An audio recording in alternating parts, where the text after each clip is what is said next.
Well, it's recording this time. It's recording this time. Well, as soon as I start running, start timing it.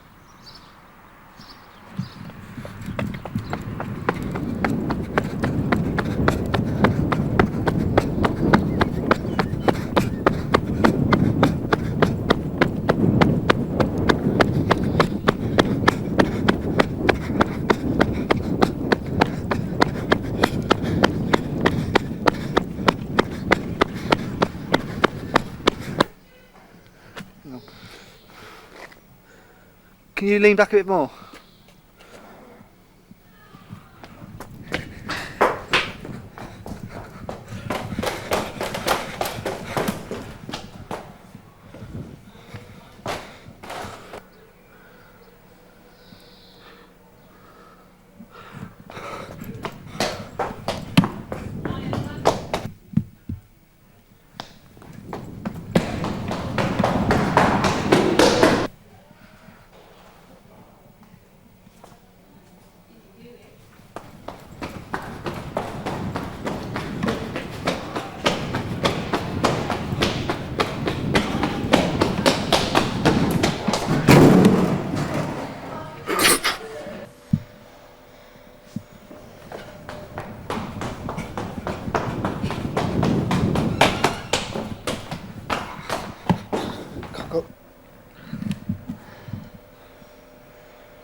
Okay, do you want to try and get out there then? Teach you lots about stop crying. The psychology. Some people, everybody's in the same, around the edge. Very few little groups. That's boring. No, not really. Well, you're boring student sociology.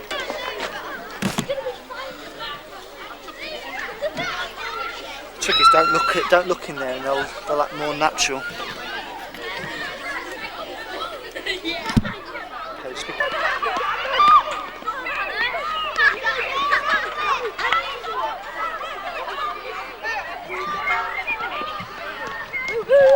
Get out!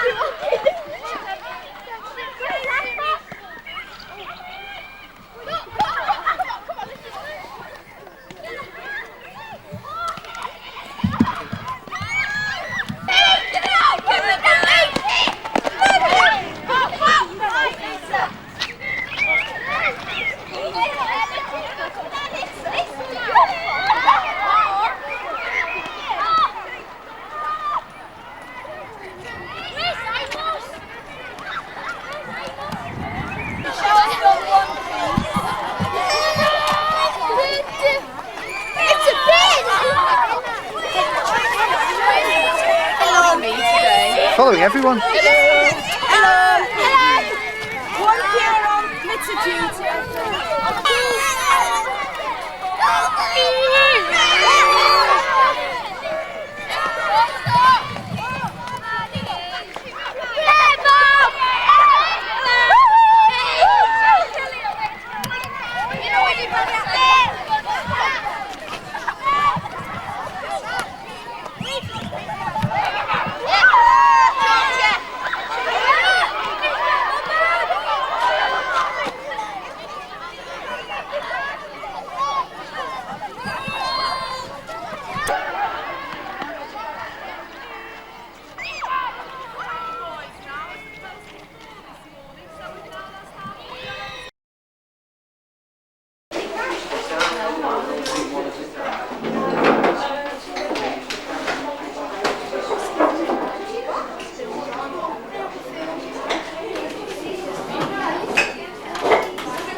Anybody got the decimal 3 booklet?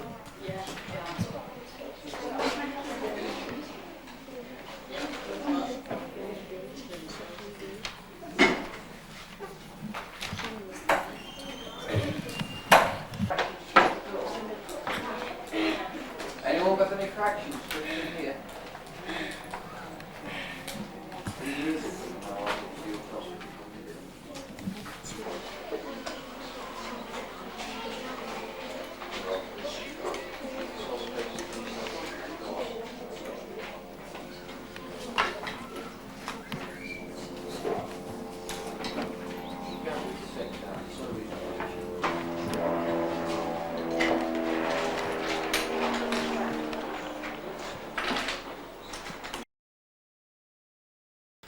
Before we start, I think we need to talk a little bit about it.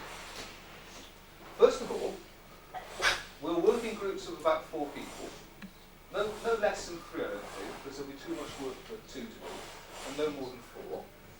And how you go about it is really up to you. I've got the basic things for the mosque here, and what you're going to get is a series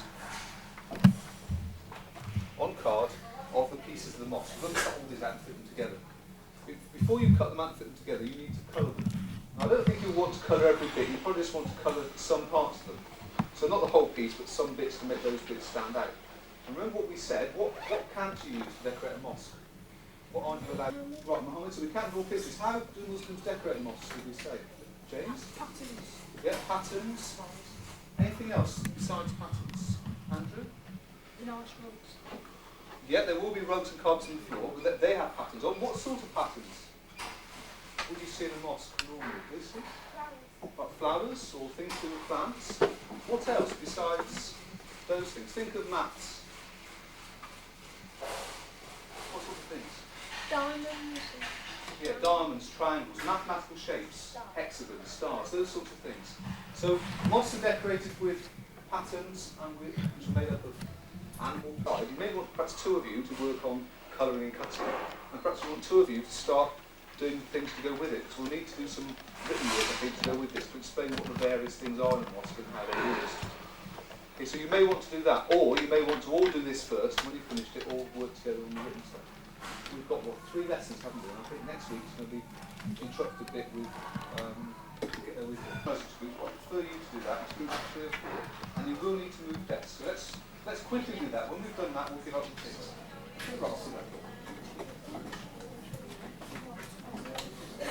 So into the please.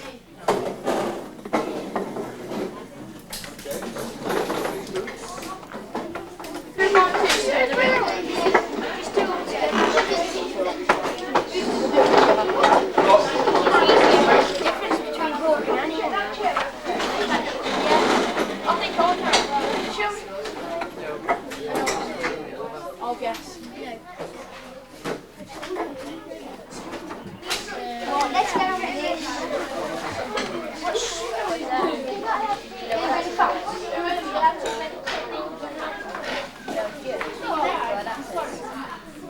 Yeah, the alphabet.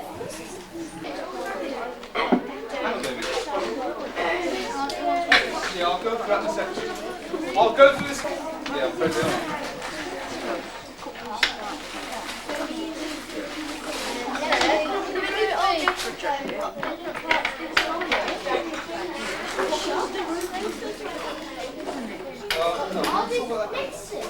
Right, let's have everybody's attention again, please. Instructions. Can you make sure you've got the instructions? Have a copy each.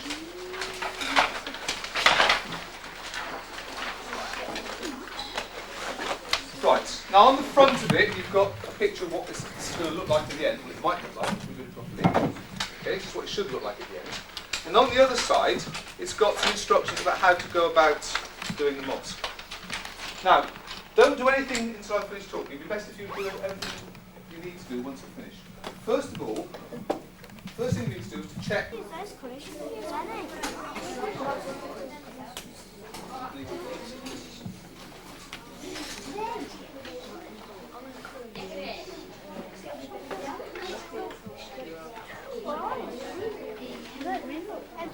Yeah, so that's somehow sew those bits together. Try to stay with that. So it's only that mosque. The dome is usually gold, in fact. It really doesn't matter. As long as you make it attractive, that's the main thing. You don't use any pictures of animals or people or God or anything beside that. Have you got any more pictures of mosques?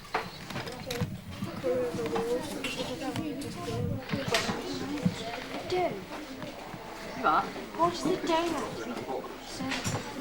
Well, you can't staple it, can you? It's got to be sort of round. Can't glue it, staple it, or Yeah, tape well, you it, have to right? just Because it won't cut work, it out. because it'll cave. It won't, because if you don't.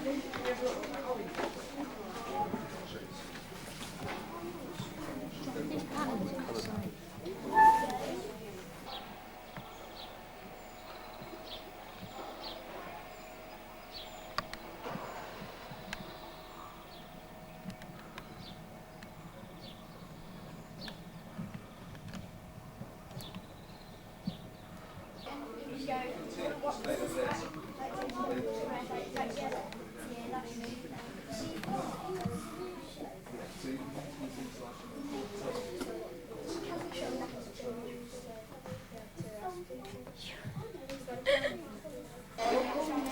have a look at all the things they've got and see if you can find out something about the most. Got any more books? I just use it. We haven't got time to use. Yeah, Neil's raised a good question. I was going to tell you about this next week. We will need to put these on a cardboard base.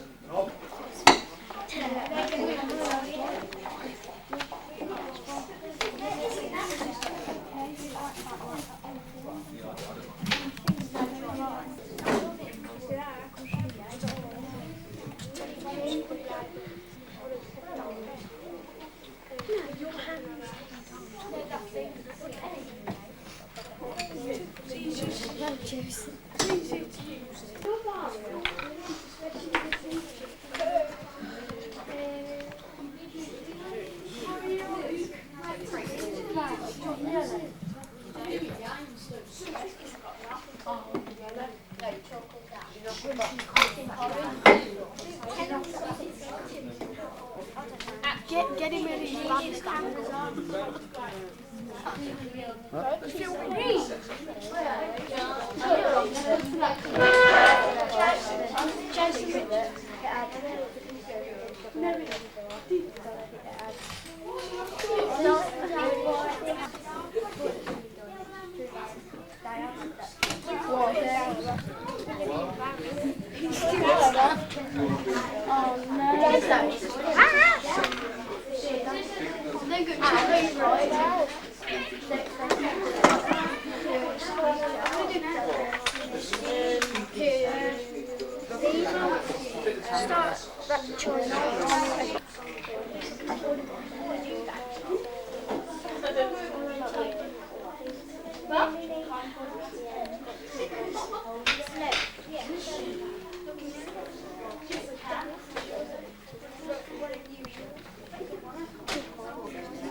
Also, you might cut a whole desk as well.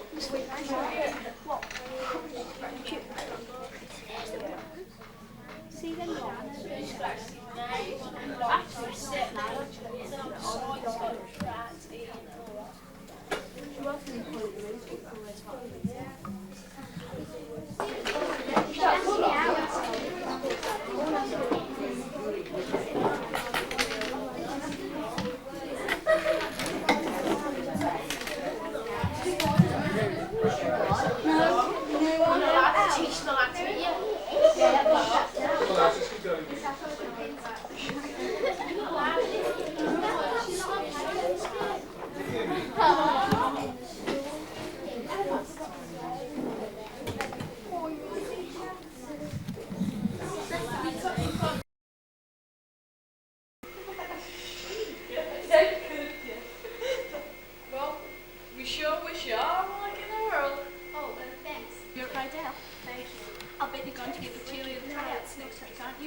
I'm too embarrassed. Don't be silly. Any good looking stuff over there? Nah, just to see more chicks everybody's meeting. Where you been all summer, Danny? Well, I spend a lot of time down at the beach. Hey. That's better. You mean you didn't care? You know, so good. See, wasn't going to hear all the horny details? Anyway, shall we do? Let's hear it. Come on, Zuko. Just a twisting man. Sandy?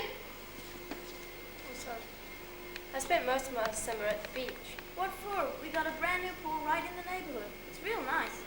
Yeah, I'd like swimming in Clorox. Well, actually, I met a boy there. You hauled your cookies all the way to the beach for some guy?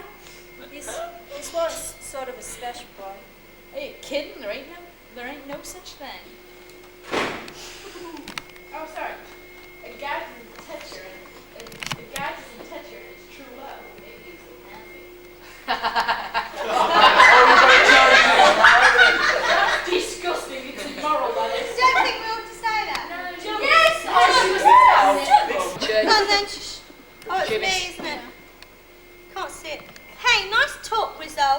carefully. What if we said that about Danny Zuko? That's different. Zuko. Did you say? Too bad. I bet she'd go for me. Get Danny Zuko.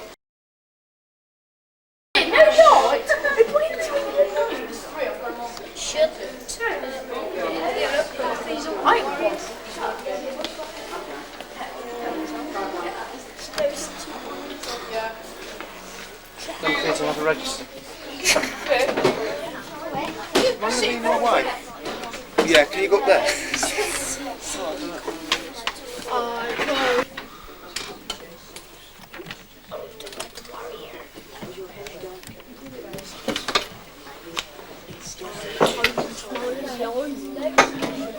You film me today? Oi, Greg. Shh, it's on. Shh, it's on. It's on.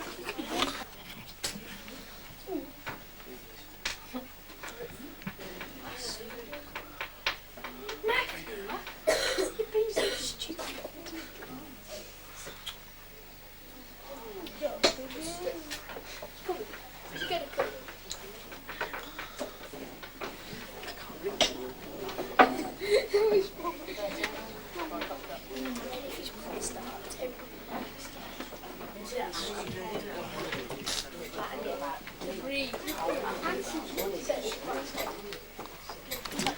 Right, okay, can I have your attention then, please? Now we'll do. Cheryl? Lucy? Jodie? Jade? Kelly? Luciana? Amanda? Kirsty? Rachel? Emma? Sarah? Samantha? David? Jamie? Sir. James? Sir. Luke? Sir. Matthew? Yes, sir. Andrew? Yes, sir. Paul? Sir. Greg? Yes, sir. Neil? Sir. Adam? Sir. Ian? Yes, sir. David? Sir. Aminda? Sir. Tony? Sir. Right, we're available in seconds, right? Somebody in 1S take, right? Yeah.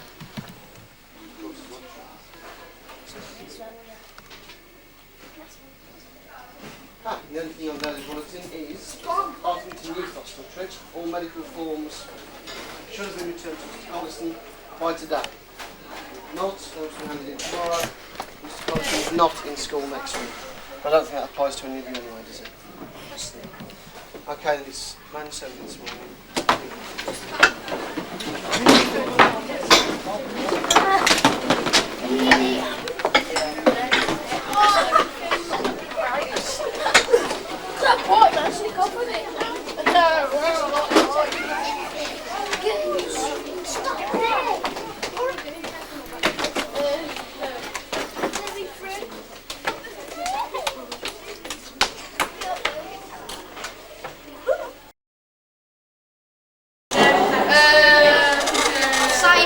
Save it first.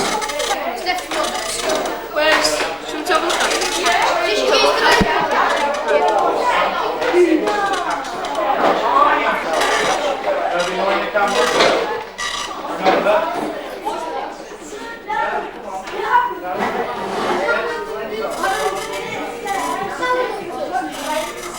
This hasn't got everything on it.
They go all giggly. They're not very interested, are they? What are you doing? What are you doing on computer?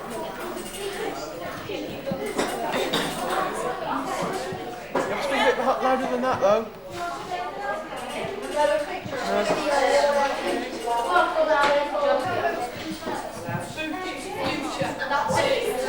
Kasky, what are you doing? I'm doing a picture of a house and no lock destroying it. Spell. Yeah, is it for the project you're doing? Yeah. What, so, the project, you're drawing a house. What will it actually be at the end of it? Will it sort of be used for anything?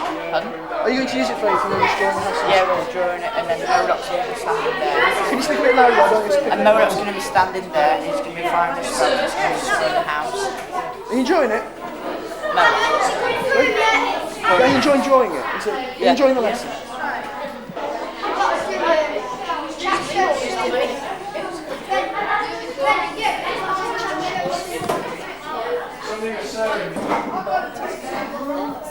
Did the first one when he didn't do anything.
forward. But when we got to the last bit, we'll leave the girls on voices singing that top bit.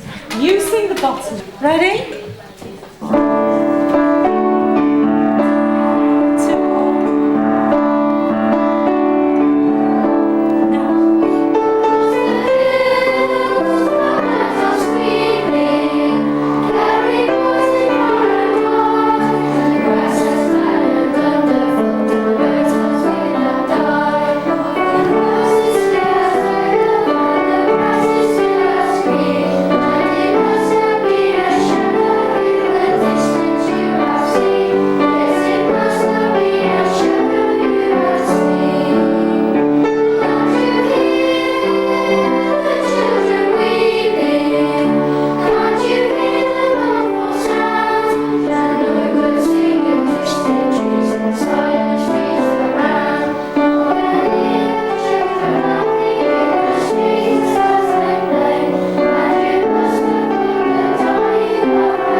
You forgot that bit, yes, that doesn't matter though. At the end. At the end, what was wrong with the end?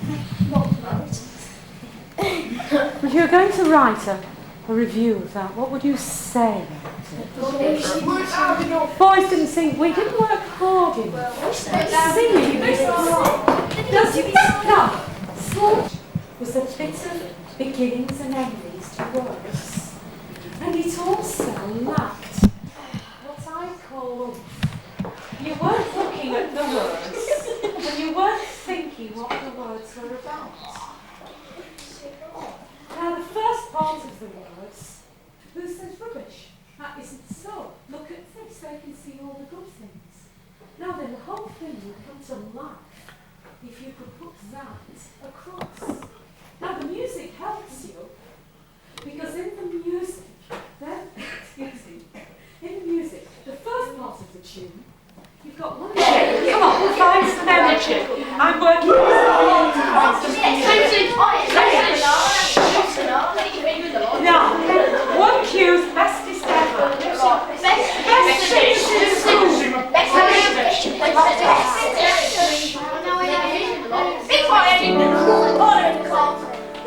Best.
we go again. Take two. Take two, yes.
To use the mouse. You can press alternate and use the cursors. Yeah, we know that, but we're trying to make it look posh. He didn't actually use the mouse when he was doing it, did he?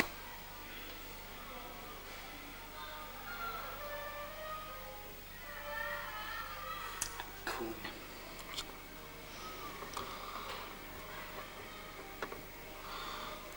Well, that looked very important. Didn't. No, it didn't look like it. No, Okay, it wasn't looking like you're adjusting it properly.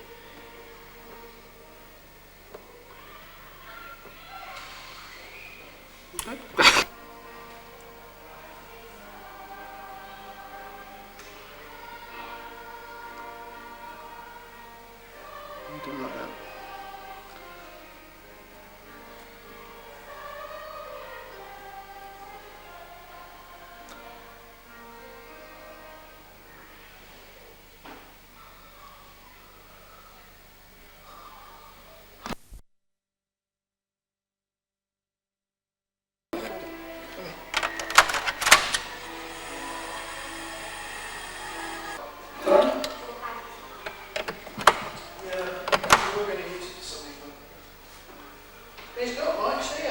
I know that's on. So, I'm going to switch it on. Turn on knob. You actually turning knobs though, just by touching them. Of course I did. Oh, right, okay.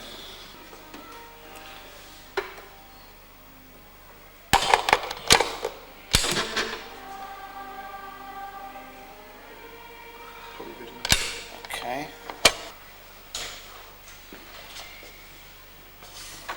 We've already recorded a Thursday registration as a Monday one.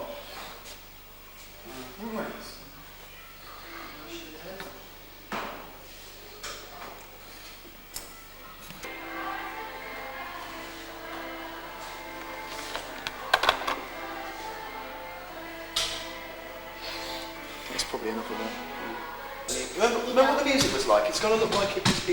Okay, just move your hands really slowly across the keyboard, just in the same place like that. That'll do, it's perfect. Okay, use it. Just keep moving your hands across.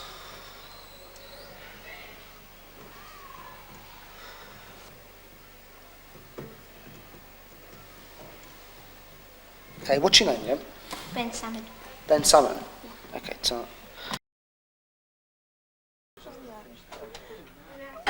You know what to do with me, Barney?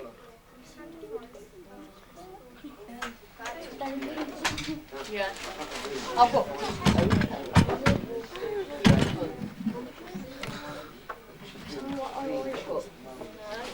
I actually should drop down foot.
You're going to kill it.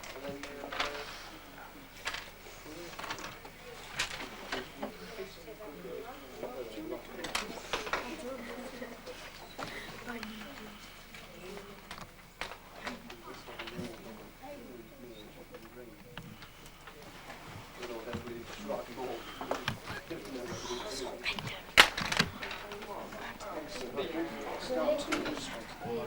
Okay. Unfortunately, computers are all used up.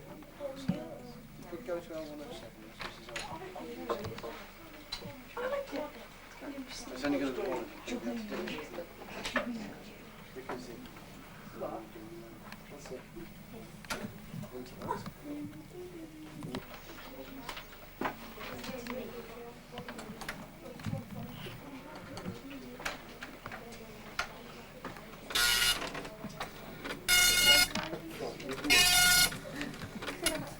Right. Okay. Good.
That's attached to one step already.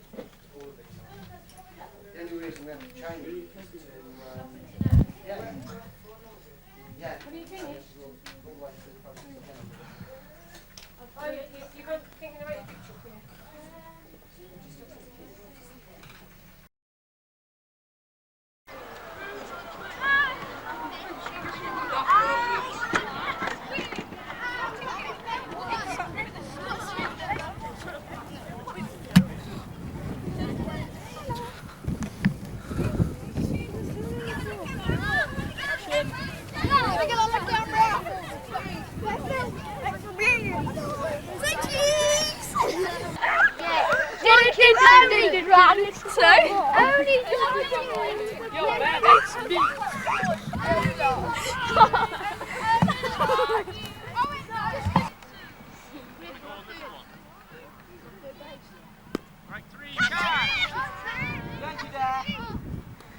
Yeah.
I know.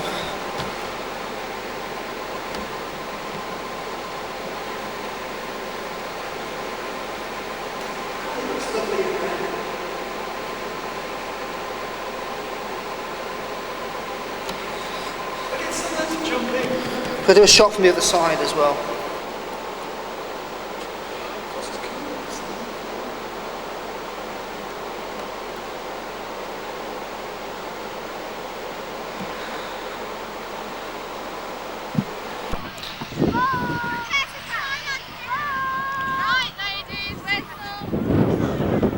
Oh, I got this thing spinning around.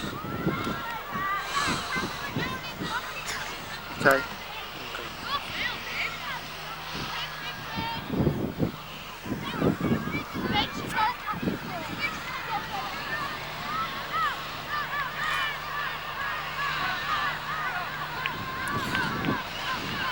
Yeah, okay, well, You want me looking there? look at time. Yeah, Oh, look at time, alright then.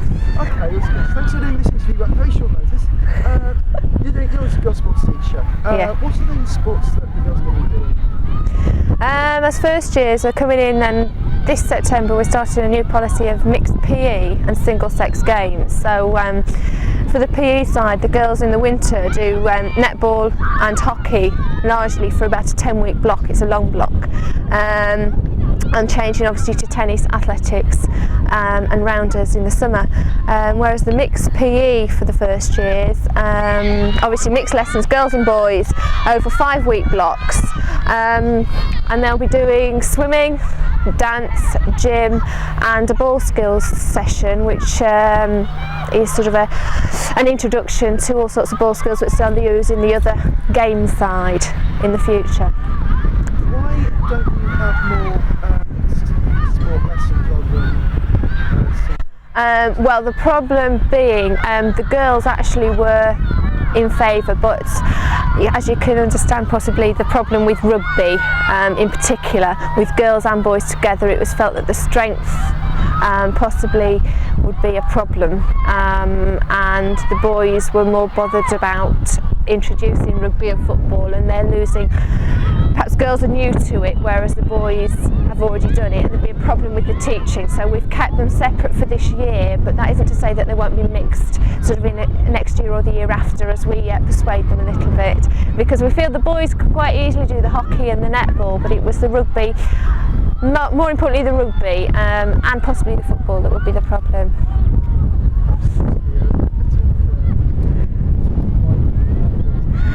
Yes, could well be, but I think the girls will probably surprise the boys a little bit, because they do, a lot of them do football in the junior schools now, and some of them are quite good, as is shown by the girls football team that's been introduced at QEMS this year. Why do you think sort of physical awareness of the body sport? Yeah. Yes, that's why we're interested. It may be a problem. I think a lot of the boys have done perhaps a little bit of movement studies, which they call it in the junior schools, but the dance, boys and girls doing dance together, may be a little bit of a problem, because I think when they come into what is year 7, they start growing up an awful lot, and it might become a little bit of a problem. But I think the body awareness, which we get through dance and gym in particular, is very important to them. Yes, and it's important because some of the children are not perhaps not strong on the ball skills and the games, but can come into their own in something like dance and gym, where it's more of an individual thing and creative, rather than a ball skill which they have to catch and throw, and if they can't catch then it becomes a problem in netball, and if they can't throw or if they can't do the striking skill as well, it becomes a problem. So yeah. It's more sort of artistic. Yes, but you tend to get two separate sections, those that are the artistic and they prefer the dance, the gym, the PE side, and those that are the gamesy sport types of children. They're two different sorts of children really, I think, yeah.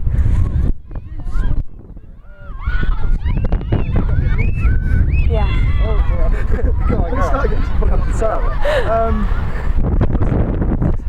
What facilities do you have for sport here? Well, obviously we've got the swimming pool, which is a great asset, because we can do as much swimming as we can fit into the timetable. Plus we've got the 2 gyms, and 2 halls that we get use of. Certainly the lower school hall we get use of quite often, and it is our area.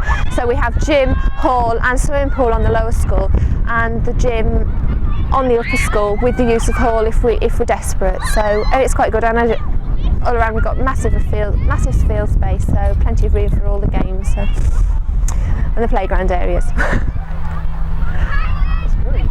Okay, it's fine. That's brilliant. Yeah.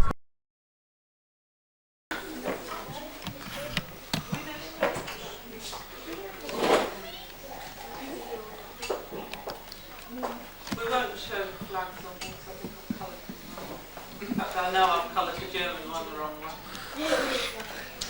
I haven't spoken about it last Friday, well, whenever it was, last Thursday. Right, you tell us when we're ready then. Yeah, anytime. Anytime you like. Right. Allez, bonjour tout le monde. Bonjour. Ok. Bon, regardez le tableau. Voici une carte de l'Europe.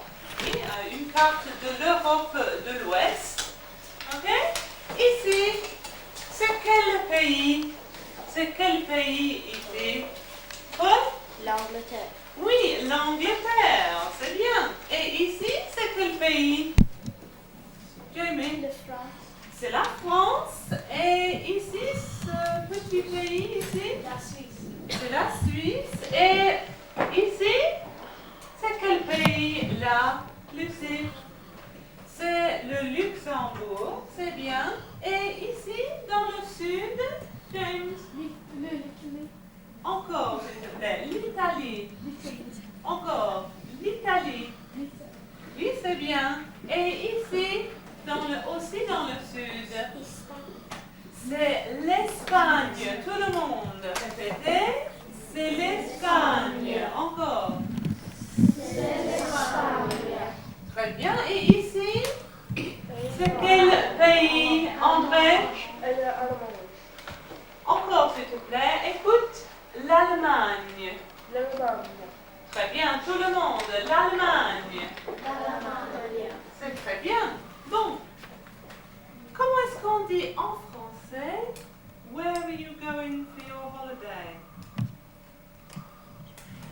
What's the little question word that asks where? Où. Where are you going? Où vas-tu? Où vas-tu? Where are you going to spend your holiday? Où vas-tu passer? Passer Où vas-tu? les vacances. Tout le monde. Où vas-tu passer les vacances? Encore? Où vas-tu passer les vacances? How should your answer start if you're using où vas-tu? Where are you going? I'm going to. What do you start with, Kirsty? Je. Bit more. Je vais. C'est ça. Ok. Où vas-tu passer les vacances, David? Je vais en France. C'est bien, tout le monde. Je vais en France. Je vais en France.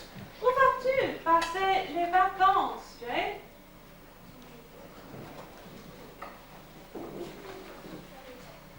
En Italie. Encore, je vais en Italie. Tout le monde, s'il vous plaît. Je vais en Italie. Où vas-tu passer les vacances? Très bien, je vais en Suisse. Où vas-tu passer les vacances? Attention ici. Je vais là. Je vais à Luxembourg? Non, Paul. Je vais au Luxembourg. Je vais au Luxembourg. Why is that one au and not en? Because it's a masculine country. Ok. Quel temps fait-il en Suisse? Quel temps fait-il en Suisse? What am I inquiring about? Quel temps fait-il en Suisse? What's the weather like in Switzerland? What's the weather like in Switzerland? Alors, quel temps fait-il en Suisse?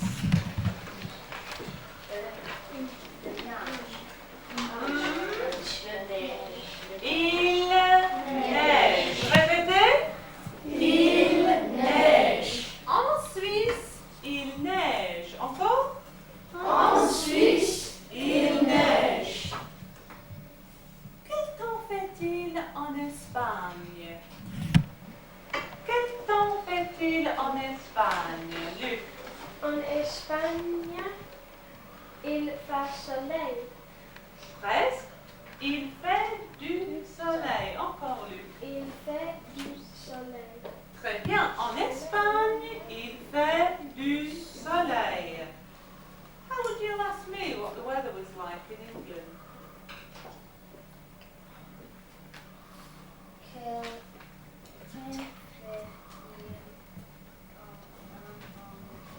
Très bien. Allez, tout le monde. Quel temps fait-il en Angleterre? Quel temps fait-il en Angleterre? Quel temps fait-il en Angleterre? Quel temps fait-il en Angleterre? Il pleut. Encore. En Angleterre, il pleut. Ask me what the weather's like in Luxembourg, then. How would you ask me what the weather was like in Luxembourg? Lucy? Très bien. Tout le monde? Quel temps fait-il au Luxembourg? Et quel temps fait-il au Luxembourg? Il fait beau ou il fait mauvais? Il fait beau. Il fait beau. Bon, le temps en Espagne, demandez. How are you going to ask me what the weather's like in Spain? Quel temps fait-il l'Espagne? Attention. Quel temps fait-il en Espagne? Yeah? Oui. Allez. Quel temps fait-il en Espagne? Quel temps fait-il en Espagne? Oh, attention. Il fait froid ou il fait chaud? Il fait chaud, oui. Same thing for Belgium. Quel temps fait-il en Belgique?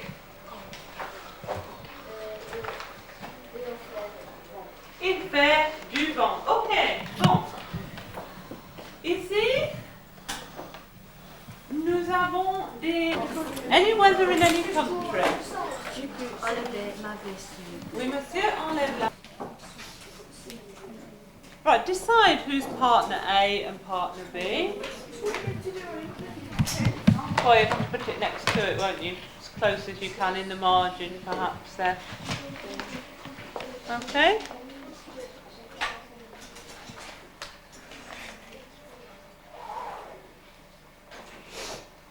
Rather than look. No, you haven't listened to the sounds. I'm trying to remember the sounds. Right, that's what you've got written down. But what does it sound like? Presque. Très bien. Quel temps fait-il? Quel temps fait-il? Quel temps fait-il? And the weather like in France?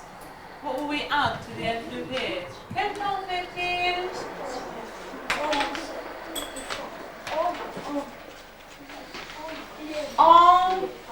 En France. Quel temps fait-il en with your country?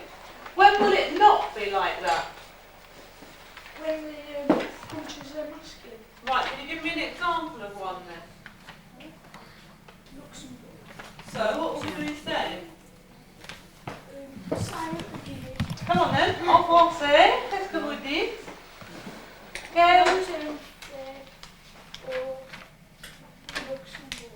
Quel temps fait-il au Luxembourg? Encore, James. Quel temps? Très bien. Quel temps fait-il au Luxembourg? Okay? France, if that's what they said. Quel temps fait-il au Luxembourg?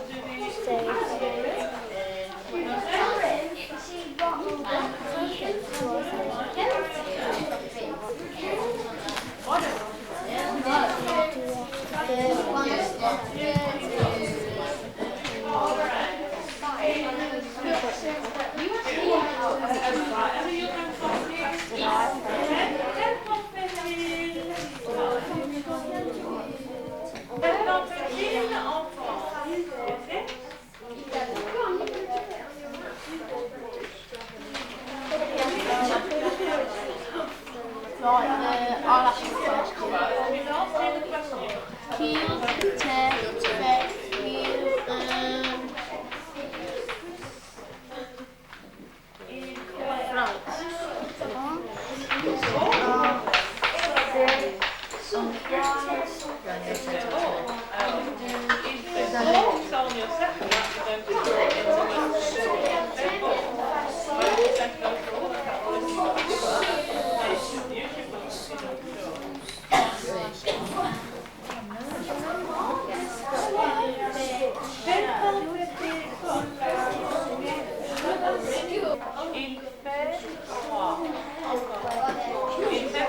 Voilà.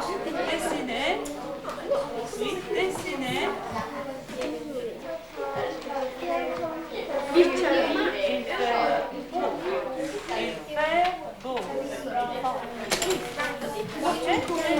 Firstly, you missed a distinction by 1 mark, which was a shame. Okay, but they're quite nice certificates. Hopefully you'll get another one next year, and those of you who get the opportunity to do German next year will get another of these. Right, so Harminder, yours. Well done. Well done. David, yours. Well done. Ian, with distinction, that means you've got 90% or more overall. Well done, Adam. Another one. Neil. Well done.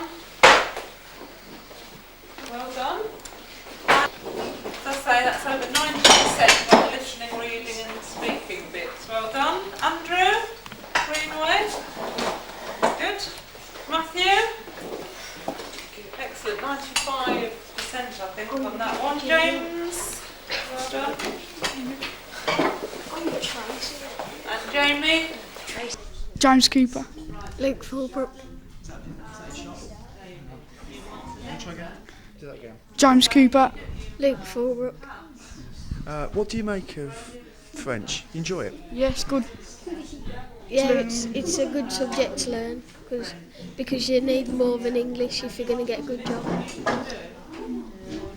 Did you do French before you came to QEMS? No, I didn't. Well, only a bit like counting up to 10, but that was it. And you reckon you're getting pretty good at it because you've got certificates for it? Yeah, I'm okay at it. Yeah, wow. It's alright, yeah. But you'd only get marked if you get a distinction.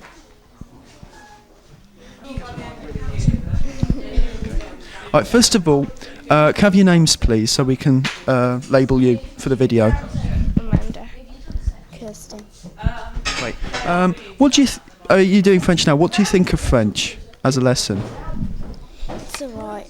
Sometimes it's quite good, but it can be a bit boring. It's quite boring sometimes. What sort of things don't you like about it? Sometimes you can't understand what she's saying, and sometimes she goes a bit quick. I get quite confused sometimes. But it's not a bad lesson. I mean, are there some things you like about it though? I mean, you know, the sort of visual aids, that sort of thing. At the moment we're doing a booklet about animals and do lots of drawing, and you can get 10 merits for the best one. So it's sort of like a competition. So how many merits have you got? I've got 50 or something.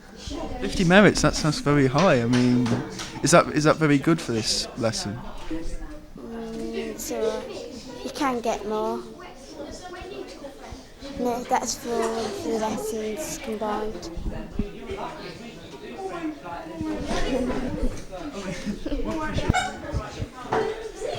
I have to excuse my friend, he's stupid.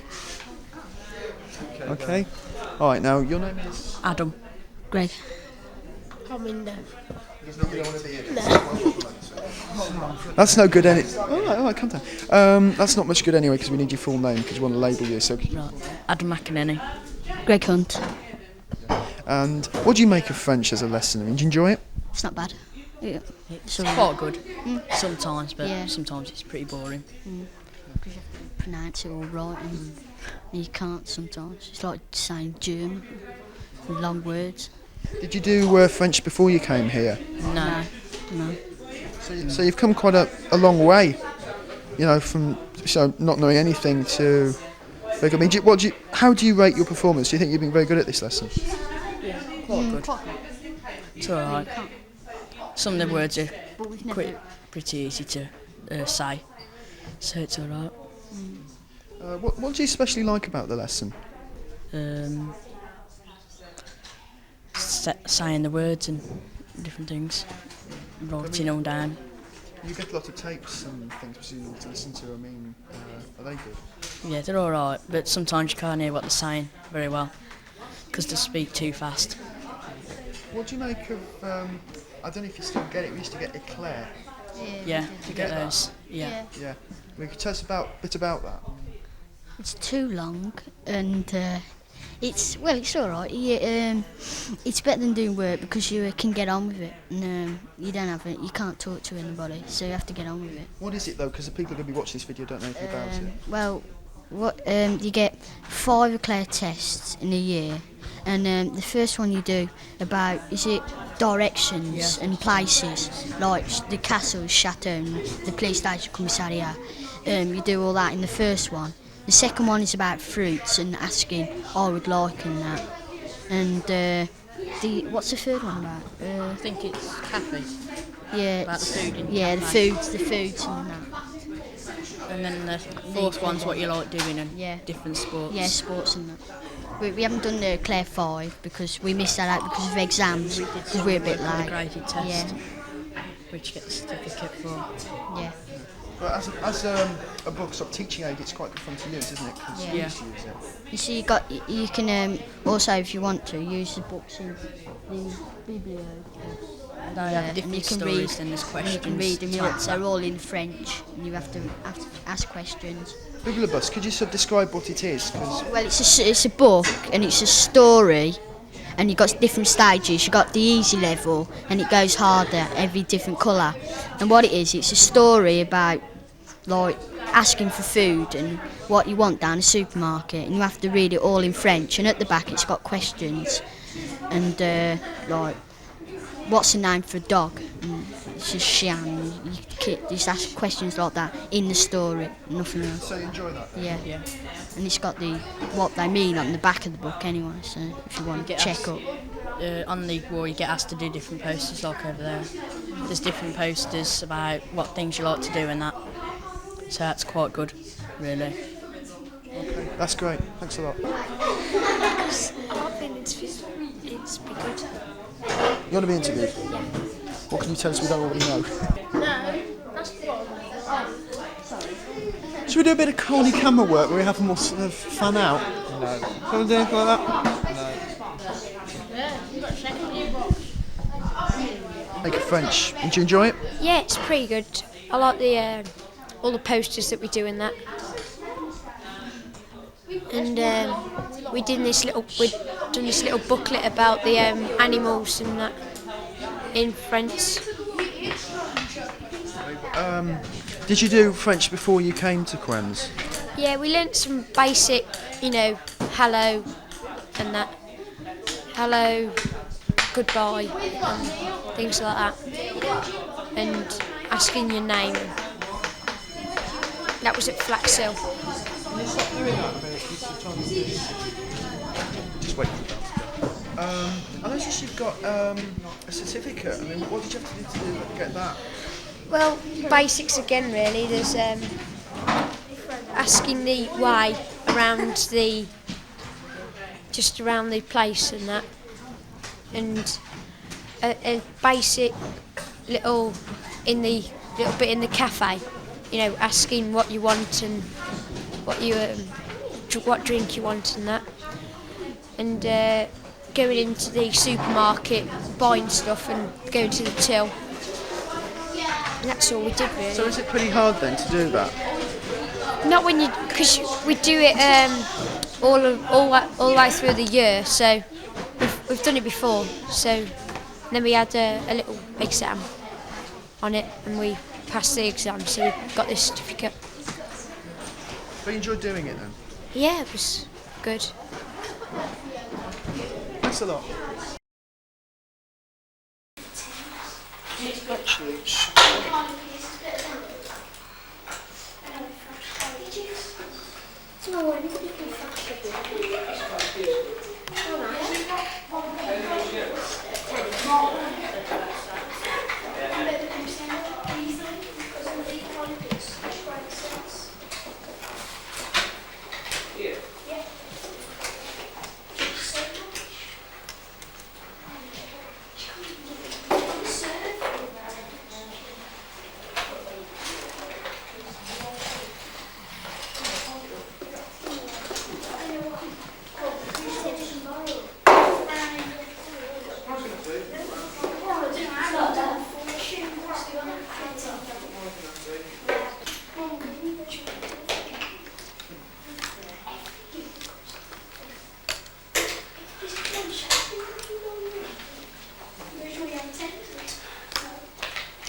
How does that stay down there? You should have some tabs in, shouldn't you? Yeah, so it holds it shut. If you go that way, so it holds it. Okay, you ought to try and have this writing shown on the top then. Yeah? So that's fine at the top. Because at the minute the lid's going up and it's not shut.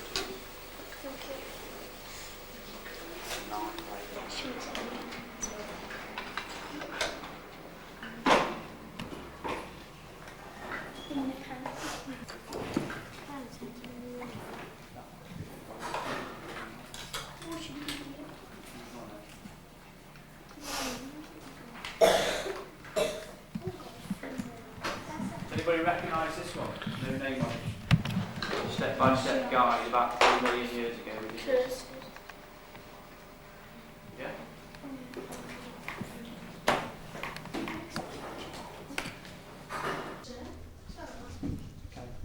okay, so first of all, can we have your name, please? Cheryl Seedhouse.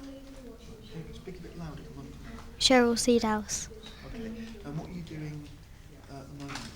We're- Move the mic further back, lower down the camera. We're making a box for a kitchen object or a household object. Yeah. It's packaging, isn't it? Yes. What are you going to package with it? We're going to put knives in it and people putting different things in. You enjoying it? Yeah. Is this sort of thing you usually do in technology? Well, we do different things with different subjects. What sort of things do you do? Cooking. You can do cooking, textiles and things like that. What other things have you done in this lesson? This particular things, this is mainly all we've done, and we've talked about like how to do, what sort of packaging to put into the things. And it's mainly things like that and the colours that you put on it, and to make it bright. Because colour's important if you're going to sell it after, isn't it? Yeah. 'Cause if it doesn't look interesting, then no one will want to buy it. So you enjoying yourself? It's a good lesson. Yeah.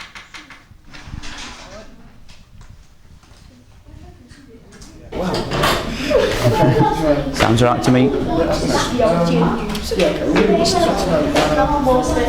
they doing? What is it sort of point, its purpose? This particular group. This lesson. Technology. Right. First year technology is working on a theme, and the theme is then worked on in 4 different areas. In here they work in card modelling.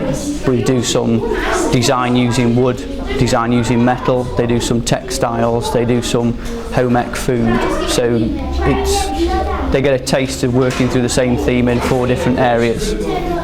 The idea is introduce them to lots of materials, processes, design process, logical thinking.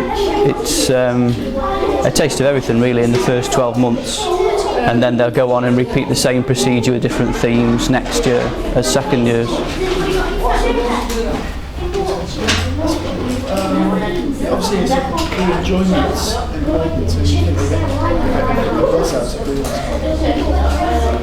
You can see in some of the lessons, definitely. I mean, it depends on the outcome. I don't think this is one of the most exciting ones to do, but certainly if you're producing anything out of the wood, we see a lot of smiling faces at the end of that one. What is the point of they're doing packaging today? What's the actual situation? They're working. It's basically a design process that we're going through. We go through the same design process using different materials, and at the minute, because of the room that we're in, then the design process is done using the materials available in this room, which is card modelling. So they need to know what the function of the parcelling is, whether it's protection, whether it's advertising, display work, whatever you need a parcel or package for. Transport, the works, they need to know why they're designing the package. See how it goes.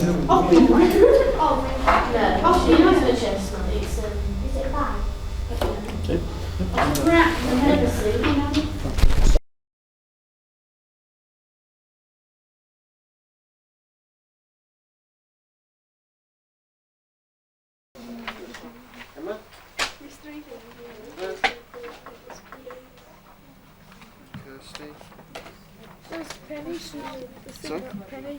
It's on the back of the. What's that? I can't read it. Yeah, I will.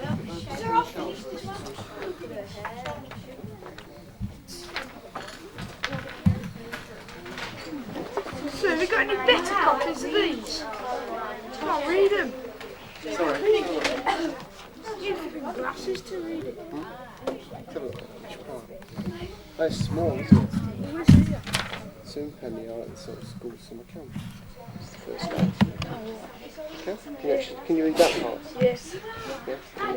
Yes. Can you imagine what's happening? You're getting Yep.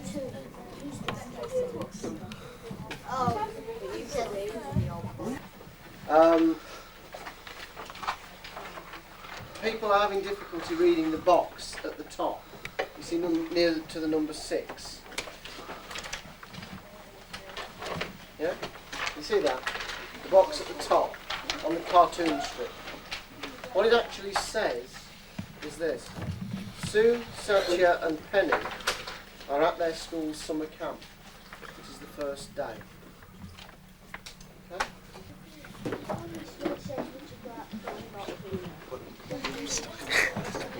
Well, you can ring on the one you want or say the one you want. That's up to you. Yes, Liz.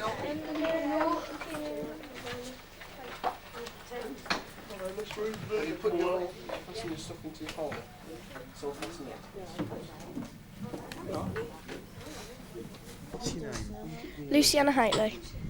Jodie Barnsley. Jodie Barnsley. Yeah. Don't try going too into the microphone, it's a bit funny on camera. Just talk naturally. You can use microphone line.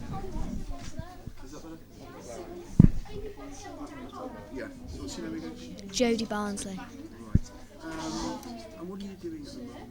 PSC. What does that stand for? Personal and social education. First. Start again. What does it stand for? Personal and social education. And what have you been doing in it? Just finding out about hygiene and cleaning yourself properly.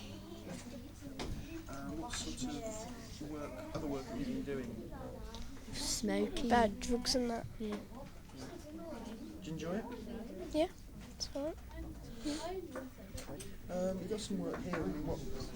Can you show us some of the work? What are you into? We got this booklet here, smoking and pollution, and smoking and that. And about a three-legged stool or something like that. And it stands for these things. Do you think it's important that you should be doing this sort of work about smoking? Do you think it's an important issue? Yeah, because you need to look after yourself, and we're learning about looking after ourselves and that.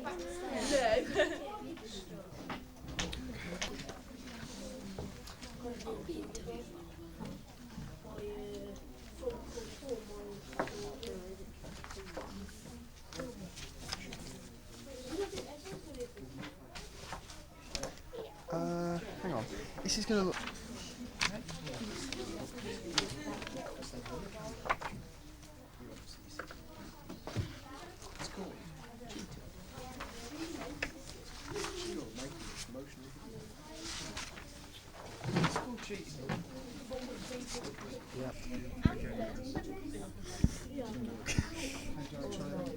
Okay, first of all, have your name? Neil Livingstone.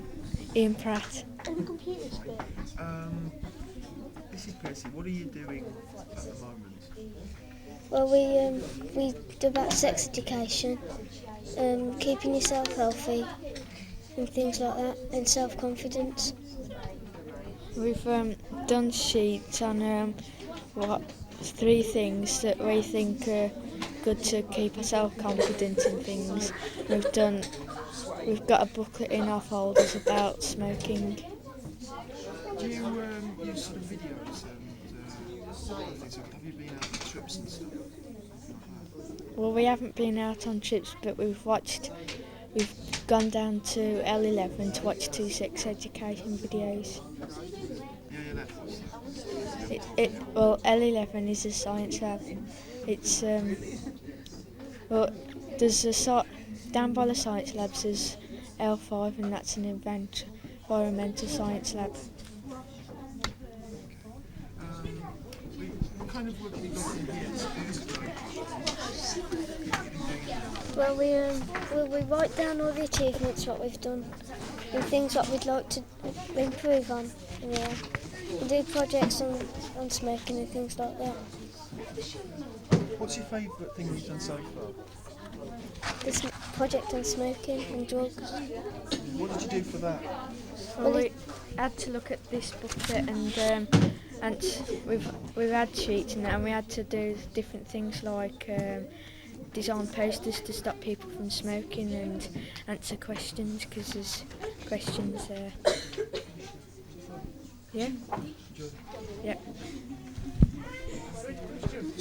Right, those people who've got... Shush, please. Those people who've got papers on the desk, can you make sure they're fastened securely into your folders, please? Those people who are on the computer... Yes.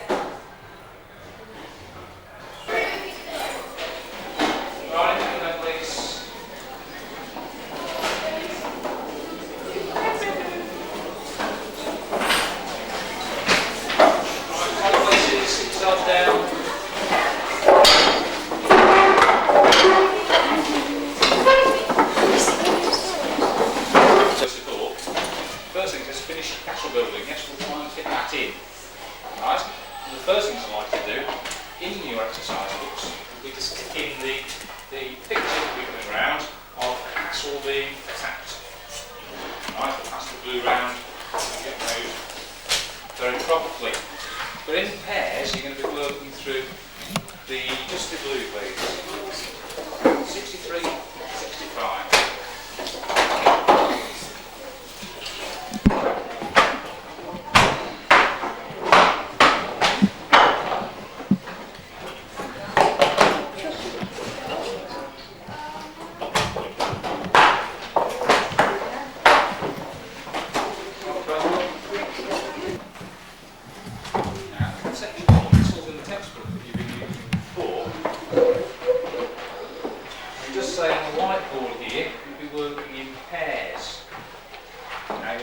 fairly carefully through all the way from page 63 to 75, section which we looked at last week. And while you're doing that, I'd like to look at how various castles are distributed and drawn in the textbook have changed and what way they've improved. Now, you've had some experience of building these castles last week. You know about somebody who would be attacked. What methods the people attacking the castle would use? Look at page 63. Right, at the very top there, you've got the Motte and Bailey Castle. You want to remind us, what was that made out of? It's a mound of earth and a wooden castle. So what would be a sensible and suitable way of attacking a castle like that? Use of fire, right, for a straightforward attack. So we're starting off with the early castles. But there are certain things about the Motte and Bailey Castle that they've done to make it more difficult to attack them. Right. So what way would it be attacked? And what have the people inside the castle done to make it difficult to attack? What defences are? So if you go through on page 64 and 5, certainly on pages 66, 67, you'll find that the castles have become more difficult to attack. So special machines and inventions had to take place to make it more successful. So in year 2, just work your way through those 2 pages, talk about and then construct a chart in your own exercise books showing the various methods of attack, and what to be done to make it difficult to attack, and early all the way through to the later castles. Okay? So stick your pictures in first, those are the ones you need. Your glues should be in front of you, and you're on to that discussion straight away. No, do that work first, and I'll finish your castle off if we've got time. Do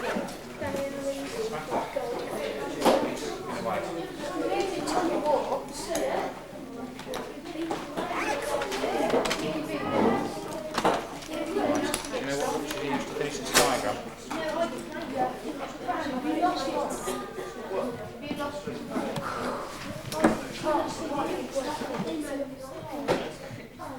In 201, the Middle Ages.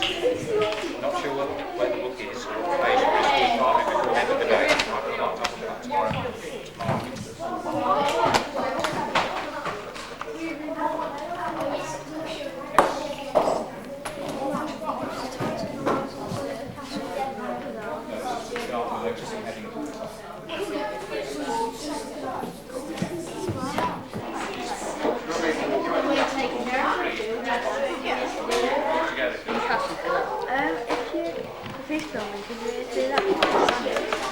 I can hear it. I'll be able to hear every word you're just saying now.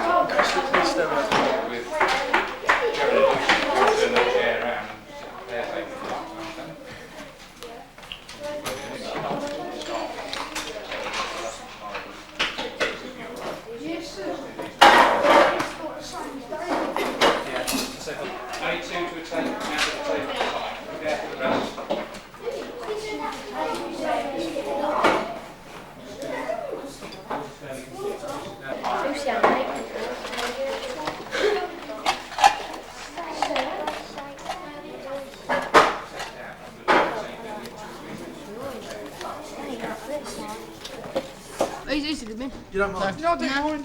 Okay. Have you, right, can you have a sort of fiddling with the castle or something? Please. Just got a question to you. I want to do selection as well. Okay. Can you name?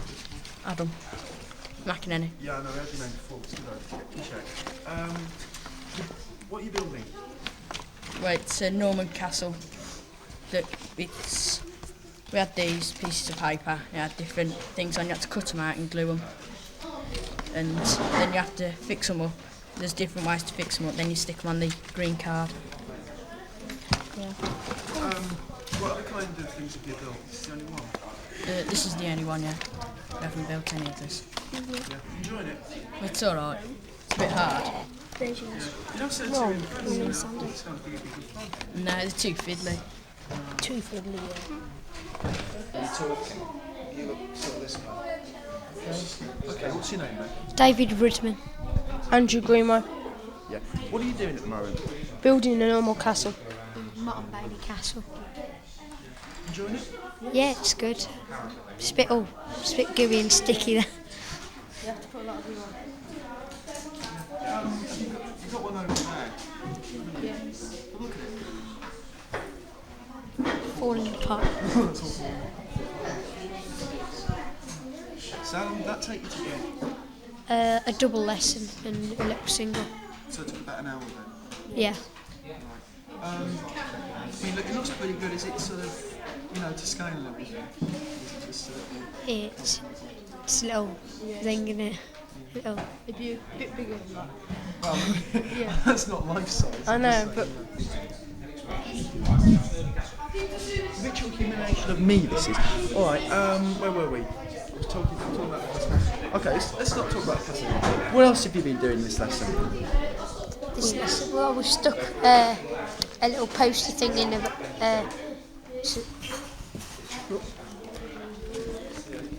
Just a little poster. and these couple of lessons.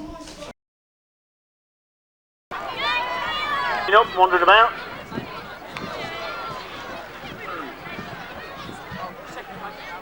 Of course, on the last change here, they start in their lanes but not staggered, and then they can break to the inside.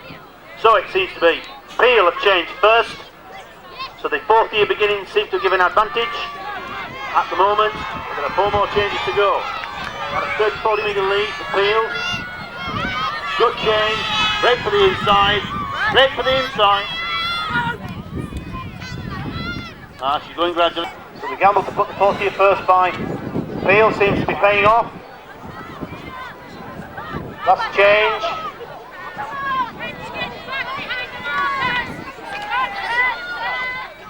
And the gamble paid off for Peel, winning their 4th year first. Clear, first to win. Rebel gamble also paid off almost. Yes. Just. Offer only just picked 3rd place. Can all competitors bring their bibs back, please? Ran by Miss Maydew on the inside by the finishing line.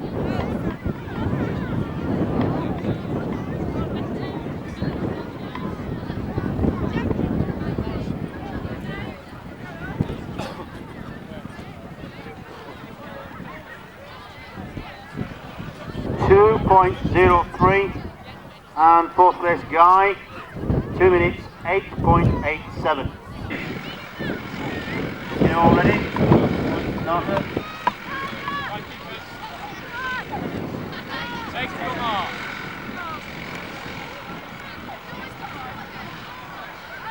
Set. Completely away, knuckle starts. Fairly even. First corner. But also seems to be pulling away. Remember, 3rd year, and Jake a bit slow, he almost stopped, still a good lead, and now the guy, competitor pulling through, and he's the 3rd year, but all this will even itself out because of the last change. And on the last change they must be still in the same lane order, but they must then break to the inside. So they must be Guy, Freville, Peel and Offer in that order. And it's up to the runners coming in. And in Guy here, Gamble, they've got rescued in the 400. And it's even between Guy and Peel, very close all days in distinguishing. And good here for Red. Oh dear, rather getting over. Rebel in 3rd, breaking to the inside. Not breaking to the inside, so hard looking up to run there. Opted to stay in the same lane instead of breaking lanes. First year struggling it, but very brave run indeed. Very brave run. Obviously the gamble not quite paid off. But a very, very good run by a first year in a 400 metre event. A very good run indeed. And a 2nd year tug of war final. Breville and Peel, please, to the centre. Mr Callow. Breville and Peel, 2nd year, tug of war to the centre.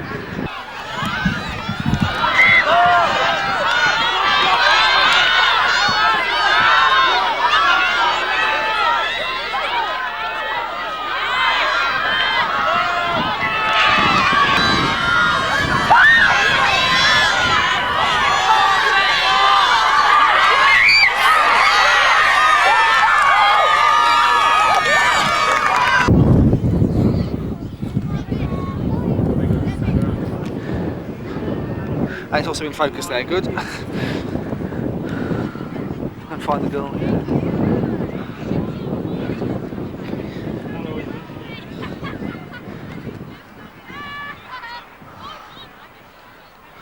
First change, you ready?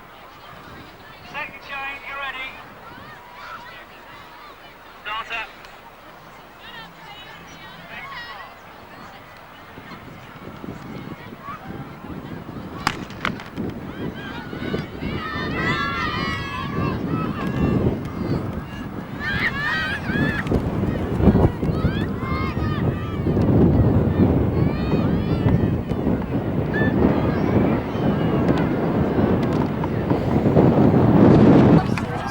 See as they come out of Smoker's Corner, you'll be able to see who's got the advantage.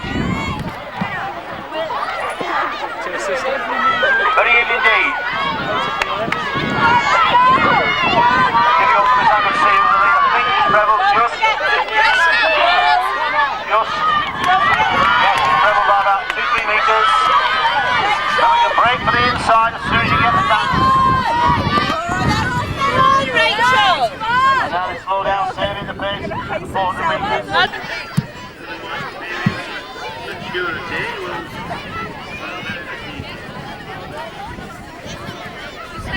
Okay, Kevin, one close and one far.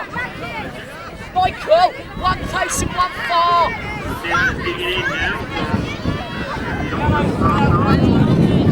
Get on. Let's go. Get going, Michael.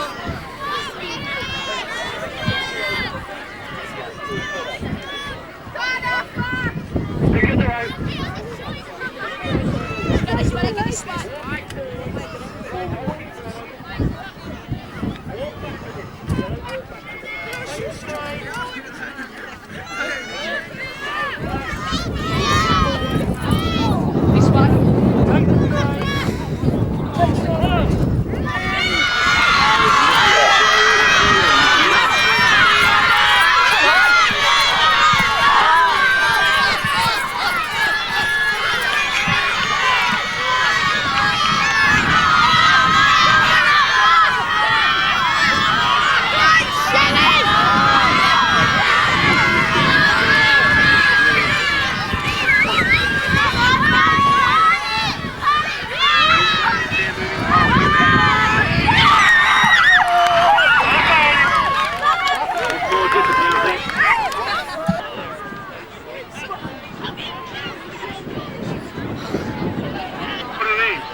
And again, hurdle going down.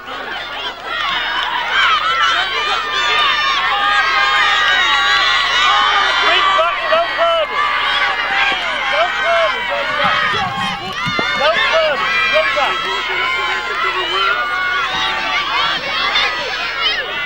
Please go for it, please.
Apparently they know. 82.31, fourth guy 83.46. At least 20 metres. Should we manage that? It's 400 between 6 of you. Can you space it out?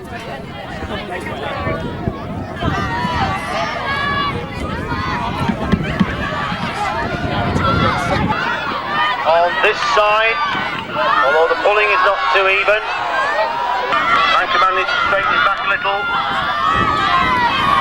That's it, much more discipline. Much more discipline. Anchorman is... I could say it's a bit tongue down. Stand up.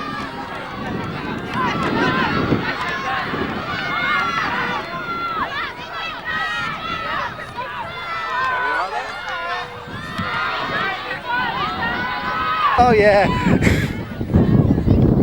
Are we ready to start? Starter, whenever you're ready.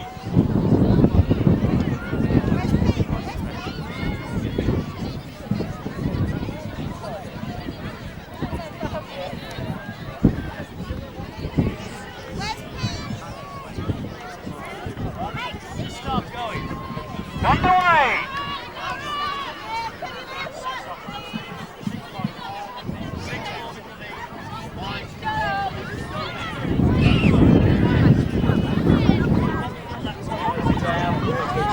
Right, so it seems to be teams of 6. One full lap to go when they get here. So what have we got? We've got Mrs Haskell chasing. All 6 from having a lot of trouble here. Yeah, the owl's struggling, oh dear dear.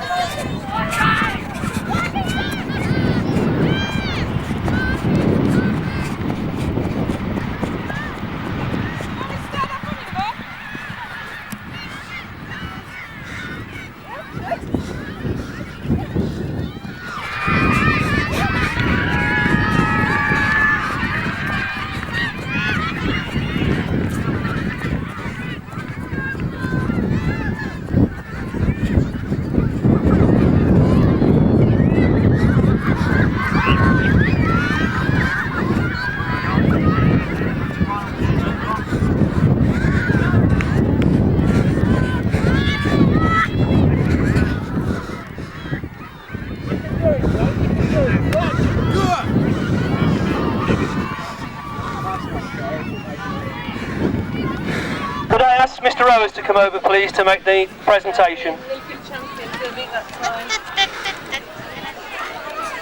Notice it was the strongest dominated. Successful. I'd like a captain from Offa to come forward please, because Offa House actually won the tug. So we have a separate shield for the tug of war.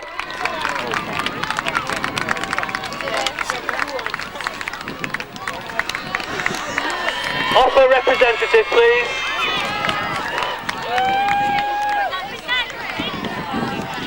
Congratulations. Well done. Bring it back in the end. Neil Bradford and Sarah Jewis. 1 hour, 29 minutes. It's the big shields race.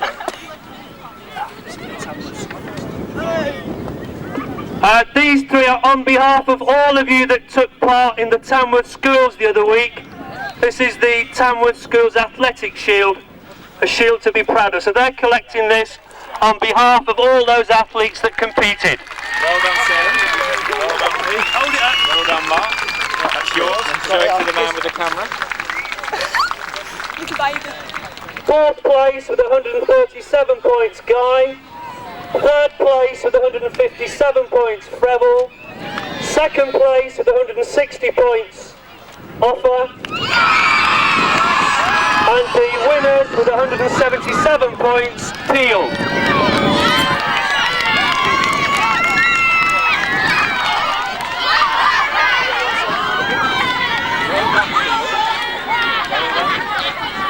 Bring it back before you go off, Lee.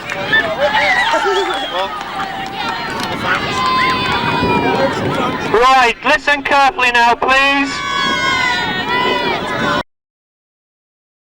What are you doing? That's not the volume, that's a speed control.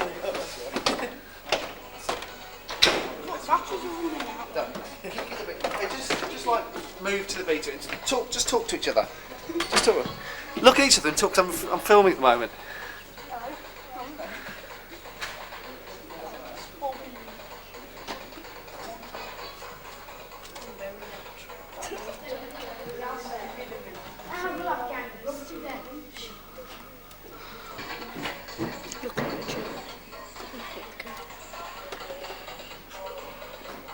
Tom, you in shot.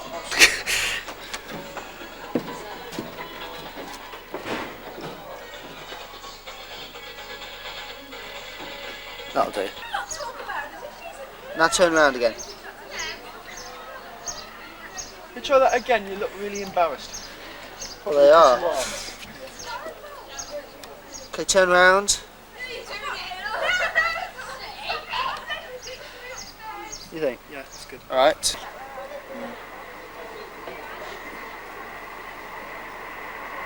Okay, let's do another angle from there. Get out of your way. No, taking liberties with the equipment. Okay, now your turn. That's it, Gareth.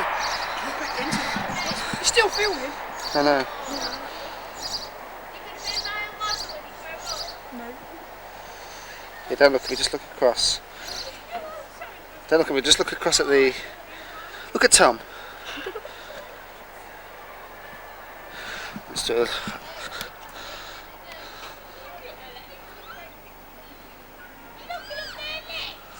No!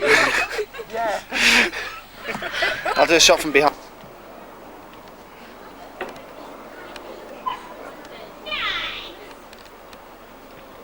Okay, you want to do that now?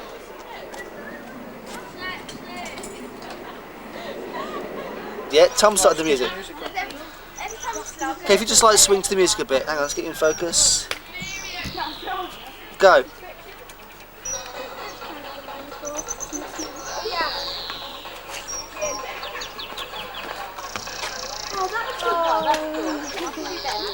Go.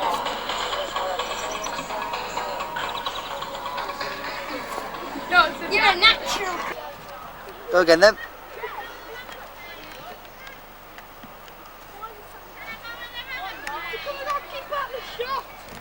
Tell me. You're going to do like a sort of tracking shot? Yeah, I'm going to try. Okay, go on. Is the only place they can stand? Yeah. Yeah. Why? Just try to get that shot. Can't stand over there? Just get in there.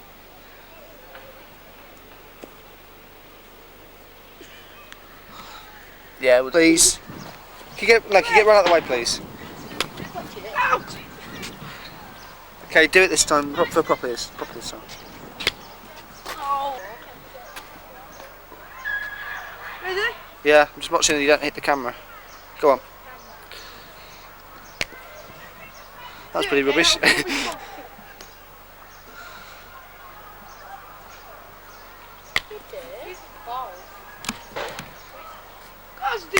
Catch it, Jim! Oh, didn't get in the film.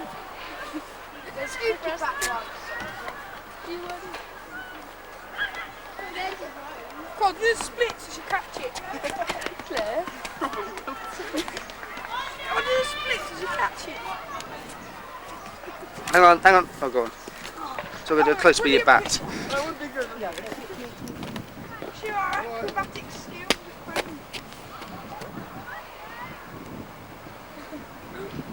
Again.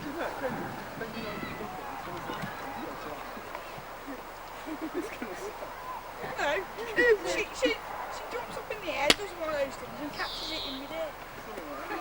Somersault in midair, catches it halfway through. And bar mitzvahs. Sorry. Oh yes, what a hit! Go on then.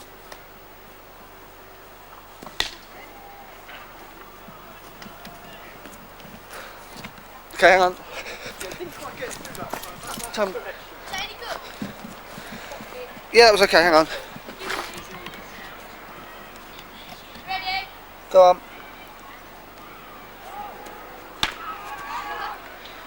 That was easy. Go on, do a drop kick. Go on. You ready? Yeah. Go on then. We'll be coming from there. Do you want to play a shot or anything? No, that's alright, if you just...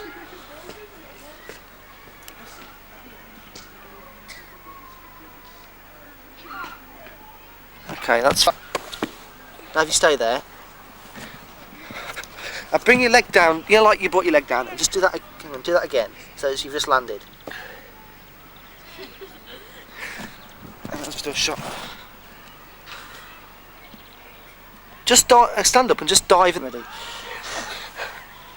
Try and dive in the same place. Okay. Okay. That's great.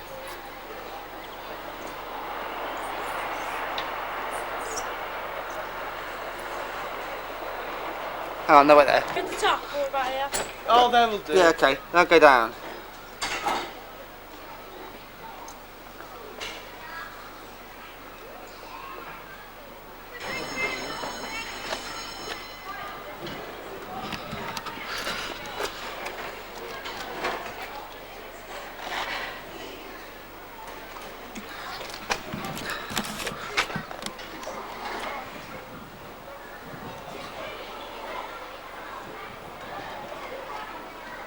Okay, we're just going to... Okay, everyone get back in their positions. Everyone get into their positions. You three get a bit at the front, get a bit close together.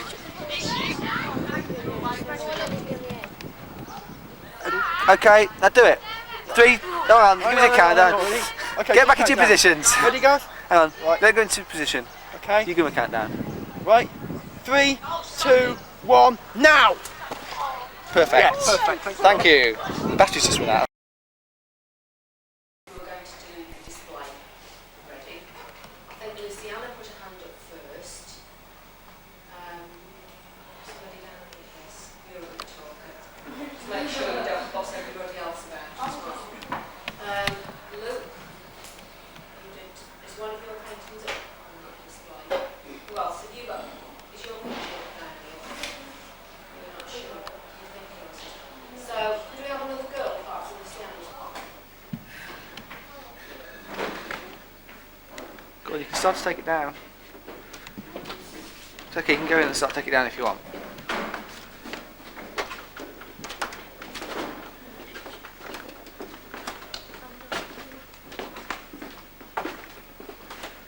Why is no one going to take it down? They're so awestruck by it, it's extraordinary. Just act naturally and start taking the stuff down. Yeah, just do it as if you would.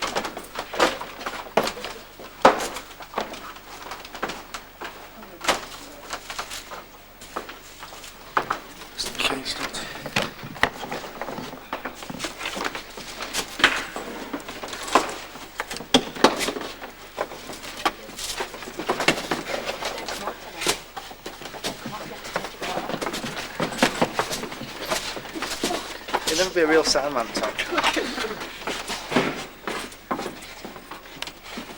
thought so, you look like it. Must I? Right. Okay, doesn't matter. Okay, so what are you doing at the moment then? Well, we've done that stuff over there, and we had to. It was all up, and we had to pick a part to do, and draw it. Yeah, we had to. Enlarge it. We had to actually draw the whole arrangement, and then we had to choose. We had to cut out a square and choose a certain part to enlarge on the back of the paper, and Miss would go and get a photocopy of it for us, so we could enlarge it. What sort of? How did you start it? Were you sort of working from still life? Yeah, we're working from still life. Some of the people in the actual class made the stuff for the arrangement, and then we all helped arrange it. It's all okay. How long did it take you to do? Did it take a long time to do? We have 2 lessons each week, and it took about 4-5 weeks to do, at the least. What was it used for? Was it sort of display or? Yeah, display and some artwork to do, because really she was testing our artwork because some people they don't get their mums and dads to do it, so she was trying to test us as well. It's like a test. I used to do that.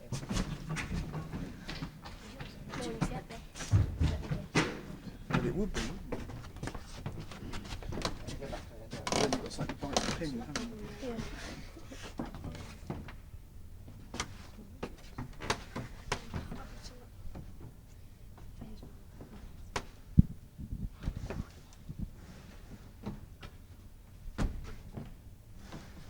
Yeah. Yeah. So this work you've been doing, I mean, what did you actually have to do to draw it? I mean, what was the process involved? Well, we first of all we made the display and put it up on one of the walls, and then we drew the whole thing, and we had to select a rectangle to draw on the back of what we wanted, not a rectangle of any part of the picture to draw. Did you enjoy doing it? Was it good fun? Yeah, it was probably the best artwork we've done all year. What other kind of artwork have you done? Well, we drew like a rocking horse. We never drew the picture, we drew like the spaces, and it came out very well. And we've just done like classwork and mostly homework. Is there a lot of sort of do you have a lot of sort of exercises to do, sort of colour exercises and things like that? Yeah, we've just had we had to design for the girls' PE department, like these people, and you had to design a kit for the. What's your favourite piece of work you've done so far?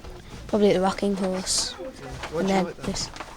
Because you had to draw the box and the spaces, and you hadn't done that before in a year.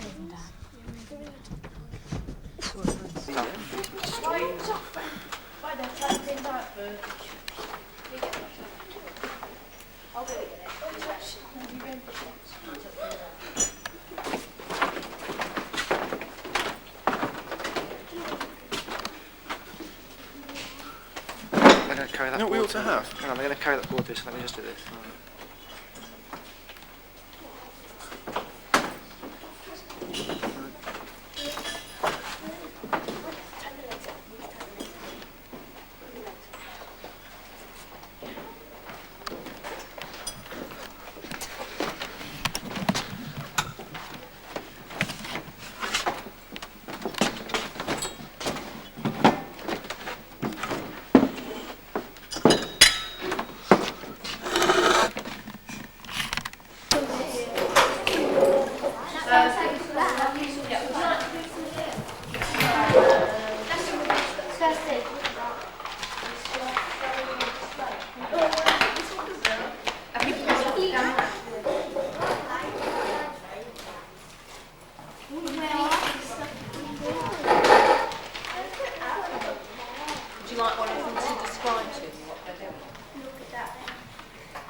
Yes, there's the back.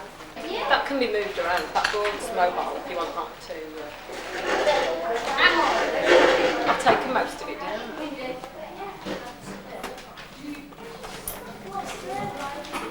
Just that one spot. I'm not sure about that. Has anybody got the American flag? Just don't look this way. Put you in the shot.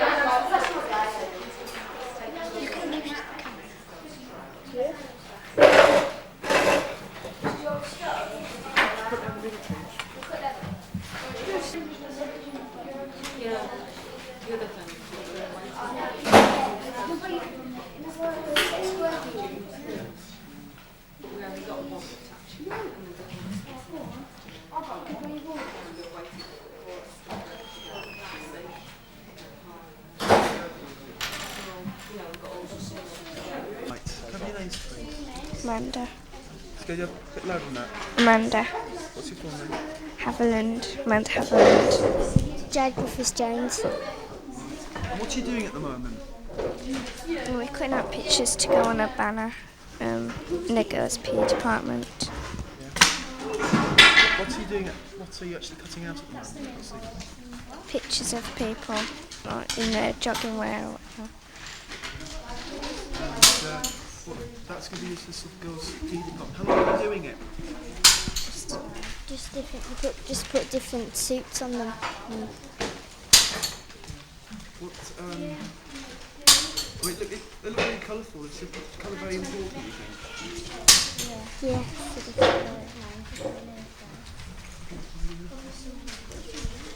Alright. Well, I didn't get your name last time, I was a bit stupid, so have your name, please? Luciana Hartley. Kelly Harpin. Okay, what are you doing at the moment? Well, we're cutting out people to stick on the display. Okay, you try to start answering again. We're cutting out people to stick on the display for the girls' PE department. Are you enjoying it? Yeah, it's good. Yeah. How long have you been doing it now? For about a week. We've been designing them and now we've got to cut them out. Who designed it? Was it a class decision? Miss Dodds drew them and all the other classes have been designing the outfits. Yeah, they're photocopied sheets, aren't they? Yeah. So, how many have you done so far? Well, we've only just started because we've been taking the display down in the hall. I've done them 2 and starting this one. How many do you think you're going to have to do? About 10. About 10 each, you think? Yeah. Okay. Yeah, if you just get a shot of you cutting your things out.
Right. If you're going to be in a team, then you need to sit round, right? What's going on over here? Right, well, you three come and sit up here, round. Two of you move over this way.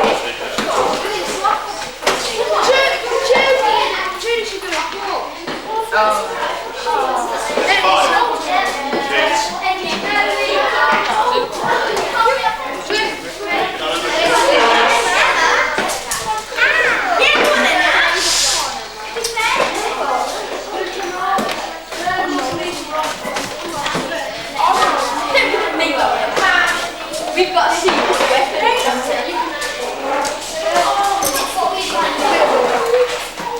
They've got that song in his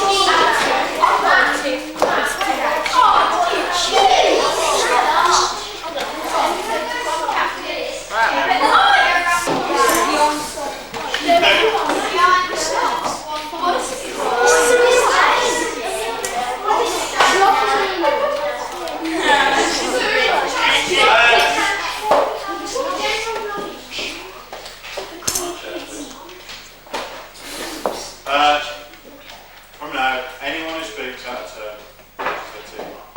Too nice. Cool kids.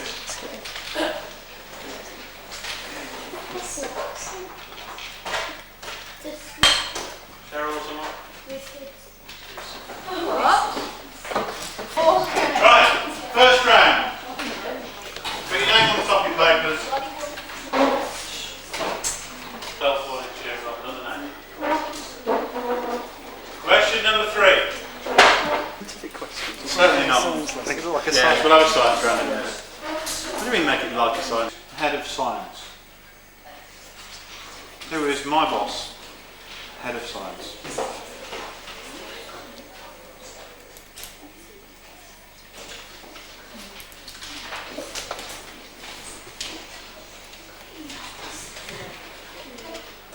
No, it's not Alan, it's not David Brown.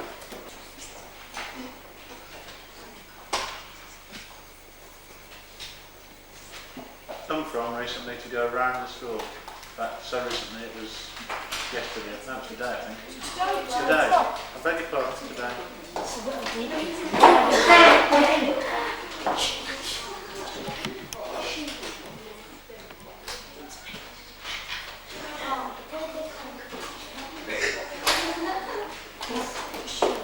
Number 9.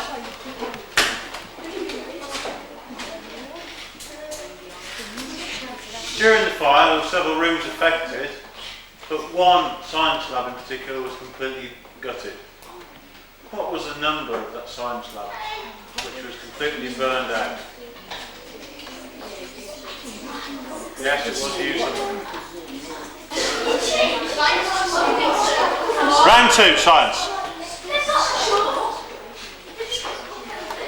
Luciana, next time you try and tell me somebody else is cheating, I will take a mark off your group. Alright, Paul, David, see your group cheating. Got the video. If I see your group cheating, then I will take 2 marks off you. Yes. Number 1. How many planets are there in the solar system? How many planets are there in the solar system?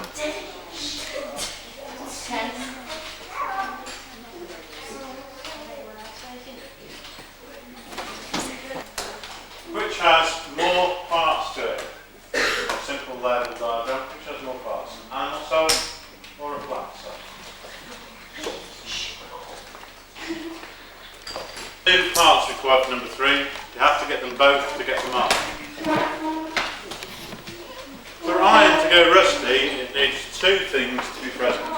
What 2 things need to be present for iron to go rusty? Both of them for the mark. No half marks.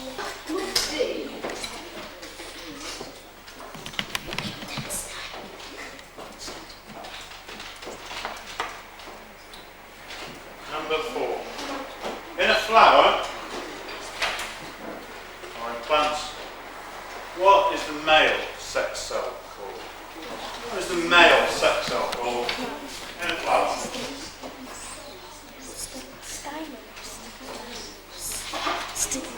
The male sex cell.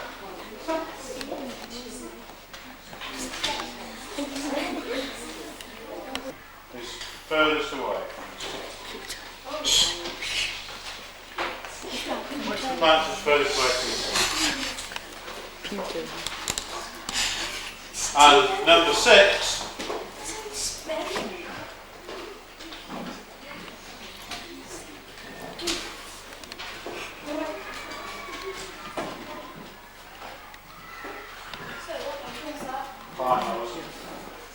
Droid belt.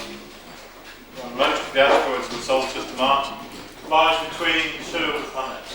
Which 2 planets does the asteroid belt lie in between? Okay, we need both planets to get the mark.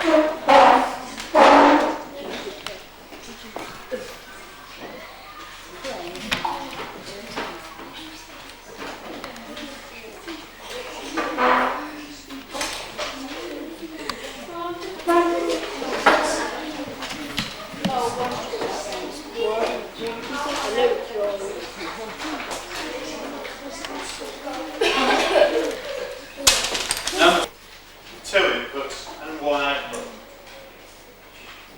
So it's got like 1 input, 1 input null, and an output of 1. What kind of logic gate must that be? What kind of gate must that be?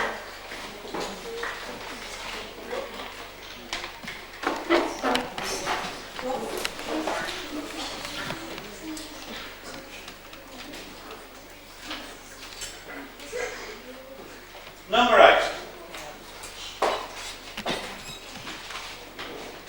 Most things that conduct electricity are metals.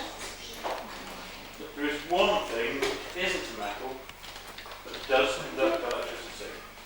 Right. What is one thing which is a good conductor of electricity which is not a metal?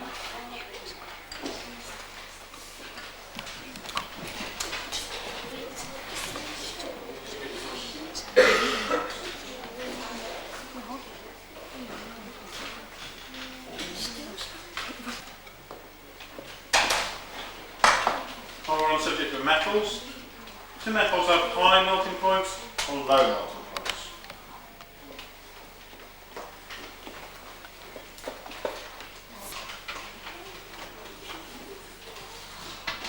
What is the capital of Israel?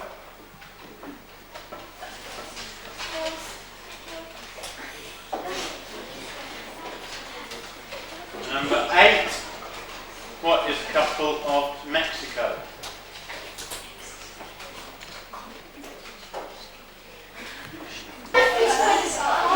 Go on, Paul, sit down. There's no need for you to wander around the room.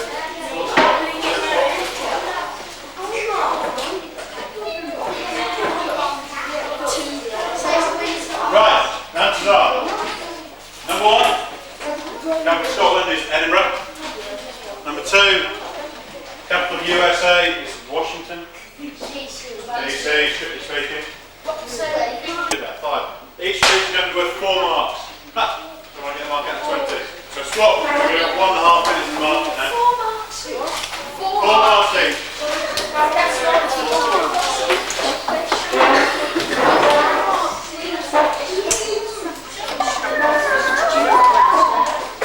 Right, the answers are very quickly. Current college we're going in now with John from Asia. I think.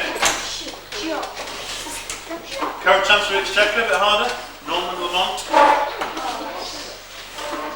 Number 3, any 2 from Iran, Turkey, or Soviet Union, Russia, or USSR. Any 2 of those 3 for the marks. Number 4, China gets hold of Hong Kong in 1997. And number 5, apart from Britain, Soviet Union and the United States, the 2 countries which have nuclear weapons are France and China. Either France or China will do. So you need one of those, France or China. 4 marks for each correct answer.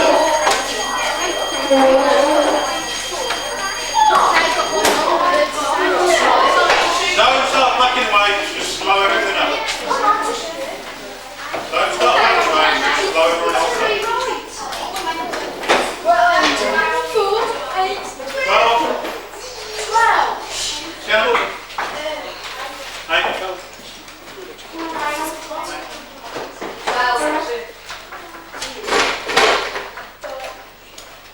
Final mark. 35 for the young science. 26 for the cool kids. 27 for the whiz kids. Ridiculous total 45.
3 separate ways in which heat travels around from place to place.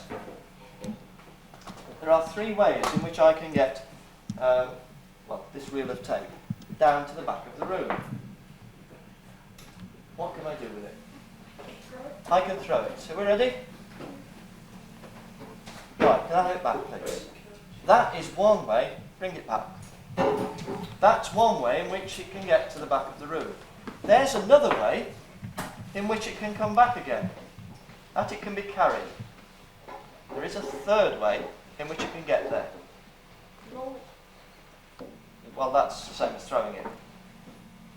Third way. Well, it wouldn't all get there then, would it?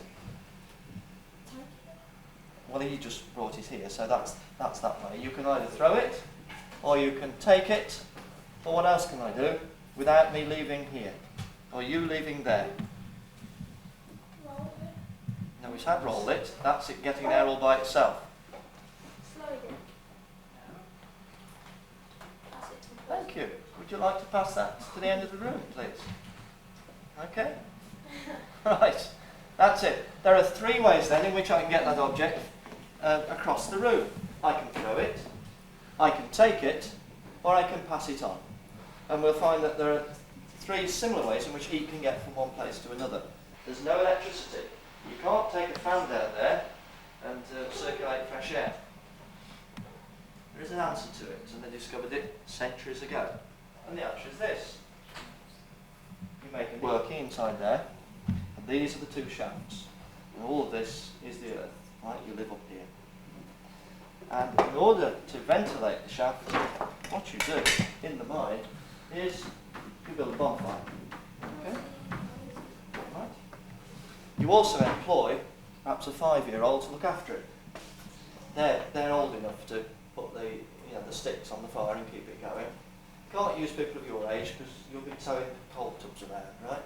But so you employ someone to keep that fire going. How does it help? Well, let's see. Let me light my fire down my...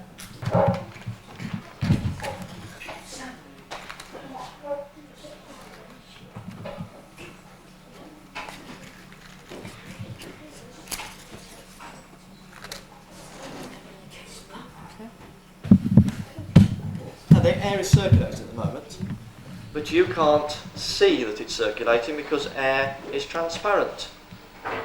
So we have to use some sort of tracer to show that the air is circulating.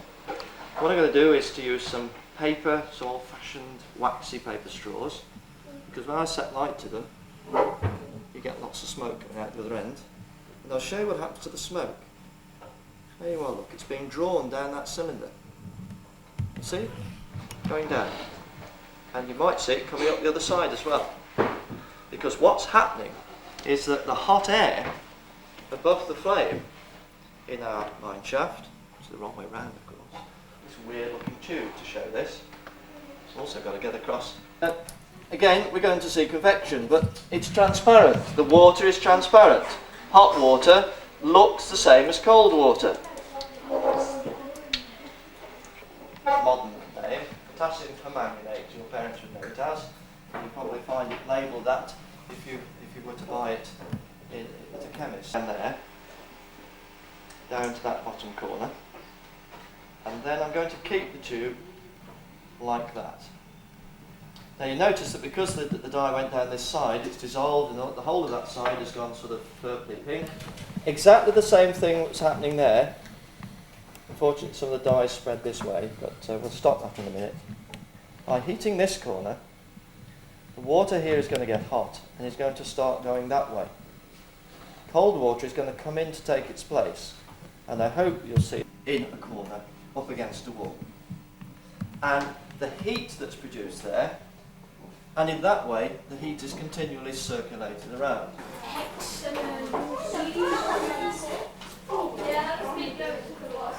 Whose is the camera? CDT.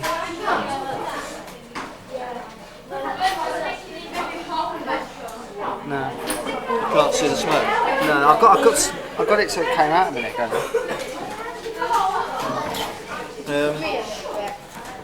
This is a bit denser. Yeah, it's coming there. Well, I can see it, but I don't think the camera can. Let's try some of these straws again. Do some AMR testing. Any good? Just about to burn the fingers off.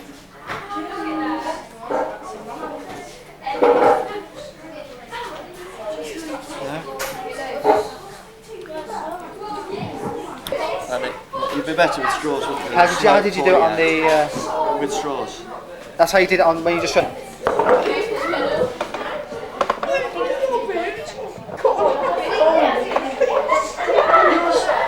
Your smell of non-scoops.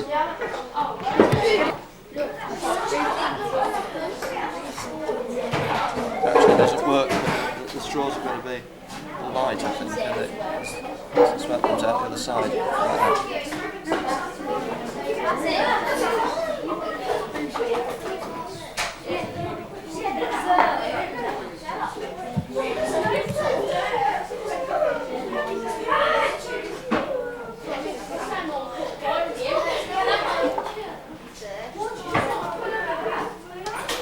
Okay, that should be okay. You've got it.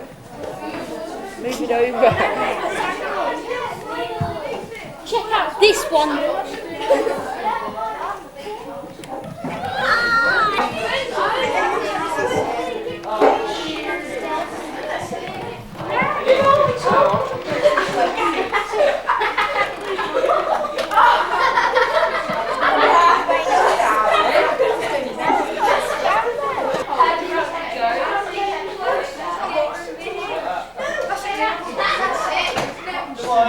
People who have not got goggles on near to flames. What do you think about science? Do you think it's important? Do you think science is important? Yeah, because you do a lot of experiments in science, and it's good fun.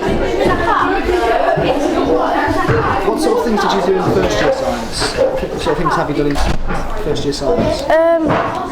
We did about elastic expanding,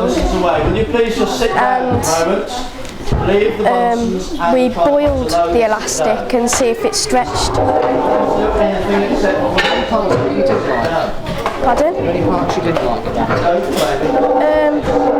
Well, the written work, that was a bit boring, but the experiments were good fun.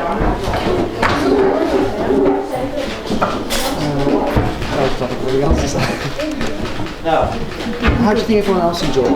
The only people I want to see on their feet are those who are bringing scissors back. Yeah, we went into like groups of 3, and it was like because you have to cooperate with people. You enjoy doing it? Yeah. Tell me what you think of science in general. What you actually think about it. It's fun. some of it's fun, some of it's boring. Depends what you're doing. What's been the best bit you've done so far in the last year? The experiments. Why do you like the experiments? Well, you get to do the practical work and you get to work in groups, and you can work. Sometimes you can work on your own. Depends how much stuff you have.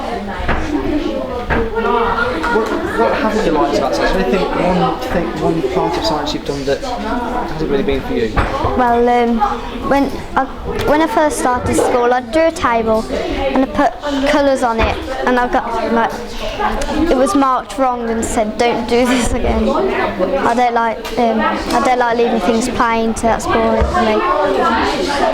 And they didn't like the colours? No. Do you actually like working with other people then, or do you prefer to work on your own? Both, really. Depends what we're doing. What have you been doing today? Well, that's cut out spirals, and we've been testing. We've been experimenting on how high up and how low the paper has to be to turn around, and how fast it would go with different shapes. Can you just tell me what you actually think about science, the lesson science itself? Well, science is a quite good subject because you need it during the school, and most jobs nowadays use science sometimes, and it's quite a good subject as well. What do you actually like about the subject? For doing the experiments and write-ups. Is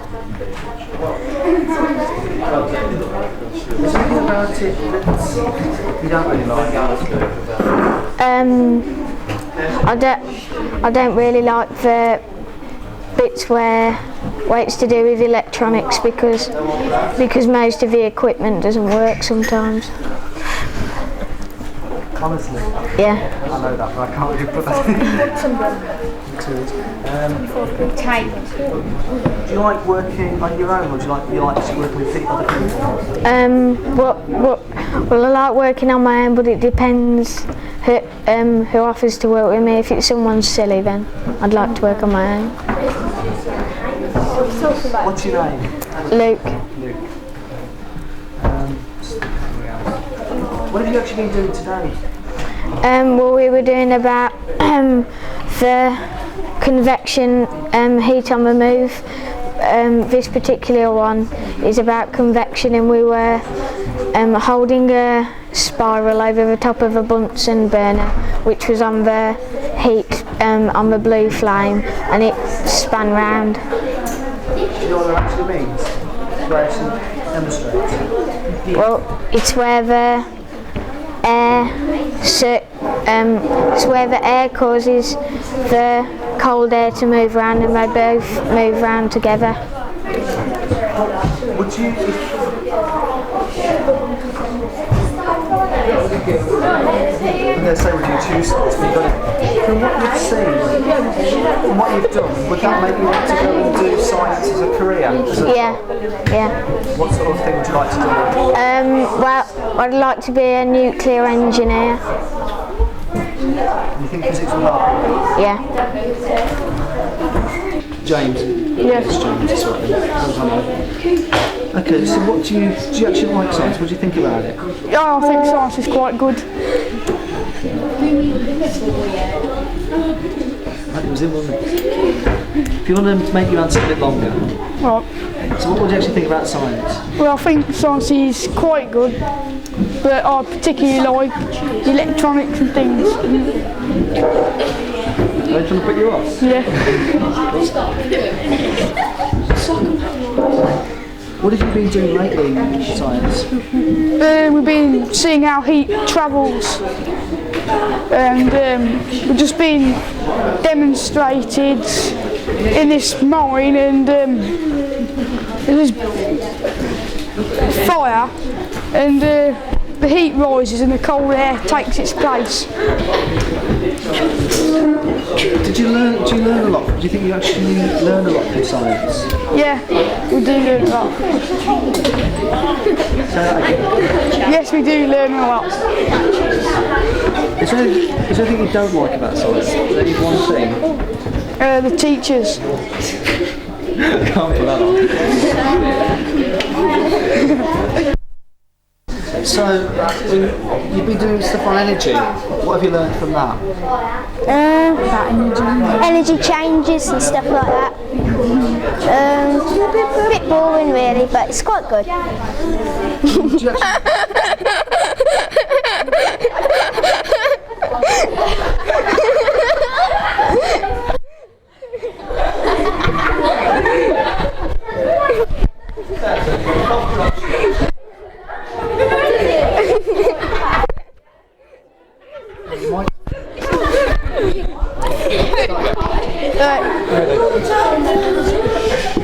Do you like doing science?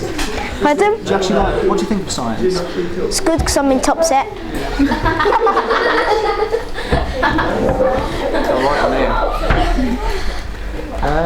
What have you been doing lately?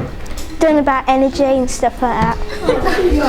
Straight to the point. Do you want to try and make your answers a bit longer? Alright then. What have you been doing at the moment? We're doing about this word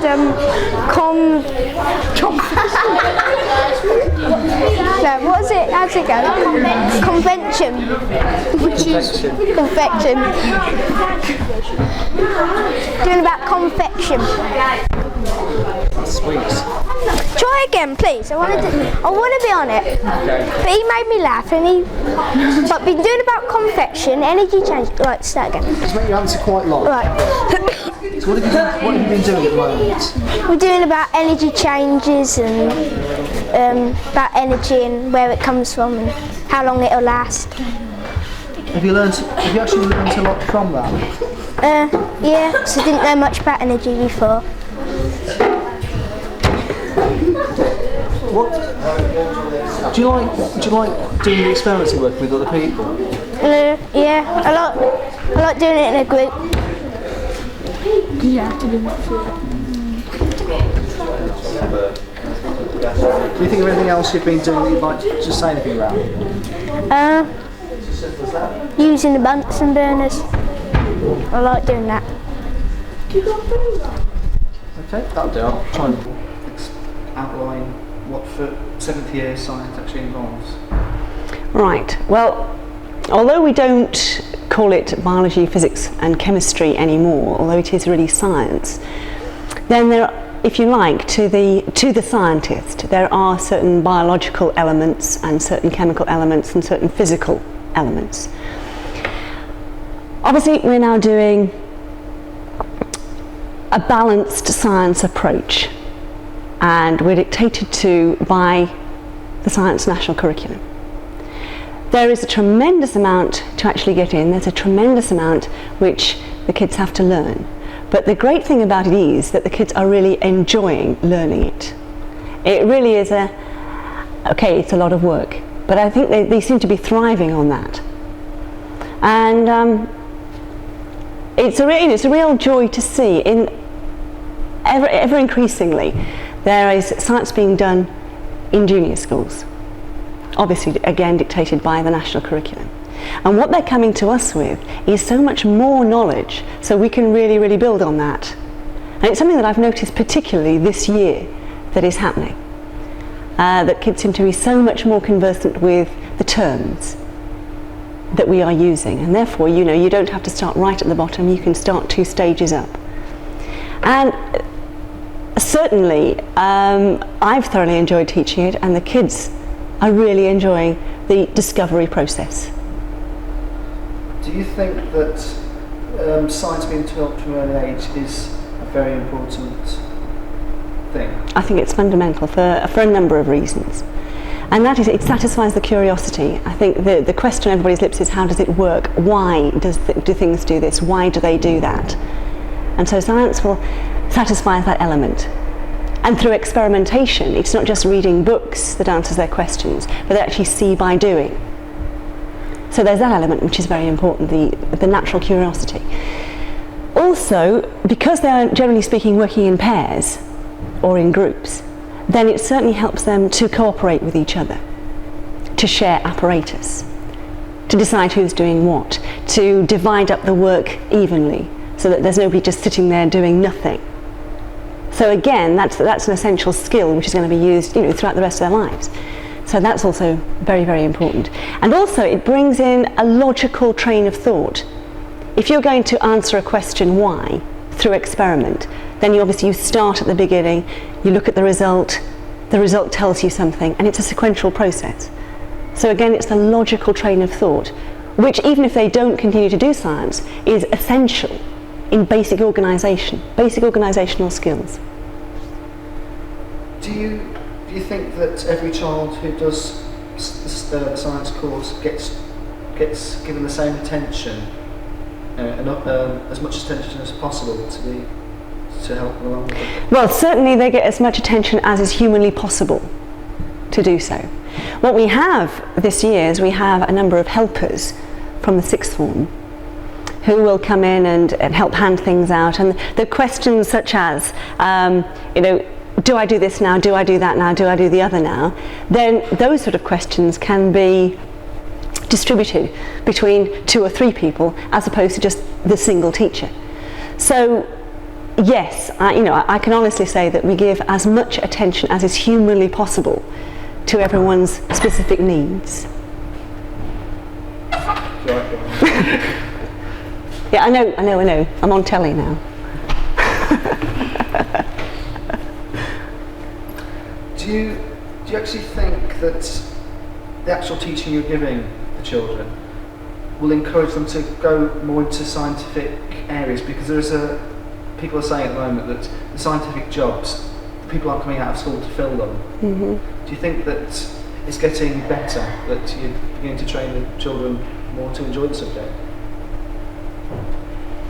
Well, I certainly hope that's the case. I certainly hope that we are encouraging people to pursue science in later life. It will be a long time, obviously, until we can see if we've been successful in that. But I mean, what we basically want to do is we want to make children as knowledgeable as we can, as experienced as we can in the science field, and for them to enjoy that. That's the basic aim. And hopefully that will extend into later life to fill the places that are at the moment vacant. And just to sum up, how do you think the actual children enjoy the sort of topics that they're put forward to them? Well, you've seen on your video, you've gone into Y7 lessons and Y8 lessons, and certainly in my own experience and from talking to other colleagues as well, you've got that natural enthusiasm, the enthusiasm for learning, because they really want to know more.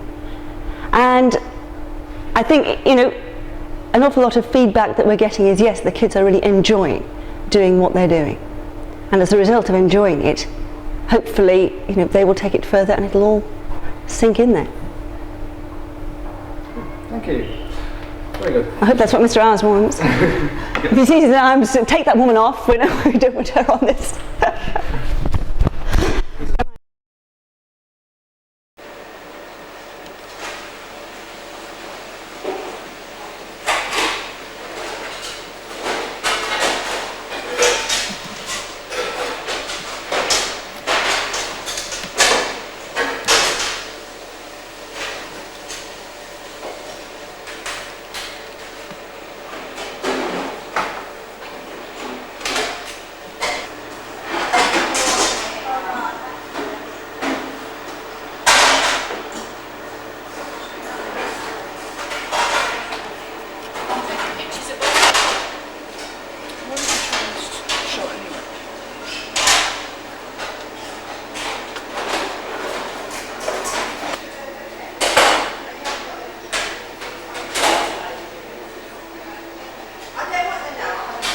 Test shot at 1,000th of a second. Shot speed.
Can you watch it? Just watch it. Where's that going? Can you watch it every night? Where's it going?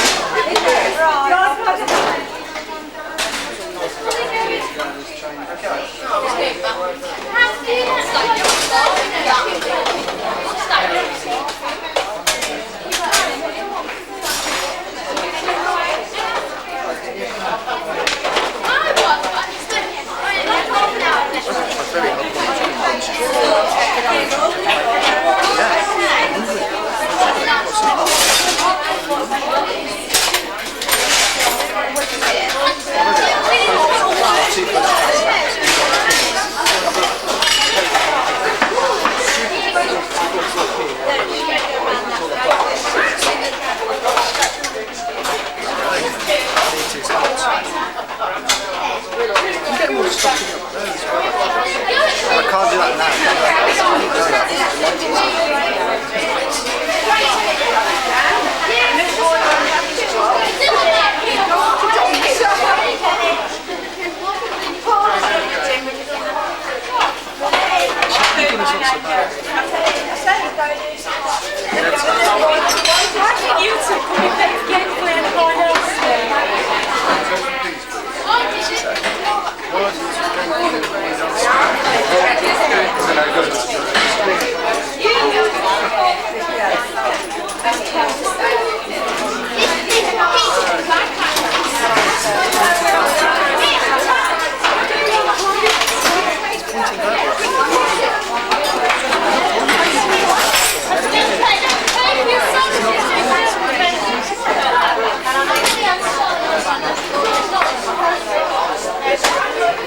This is a video about the school.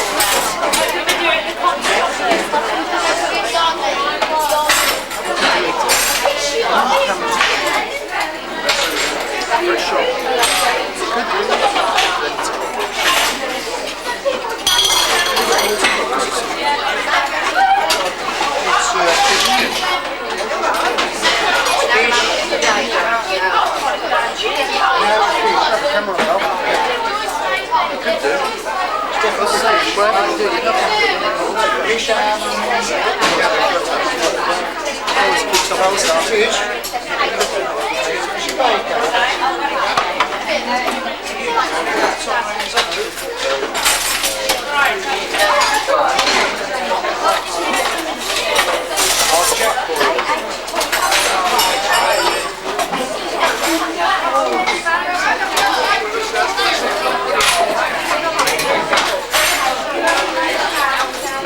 seen mine.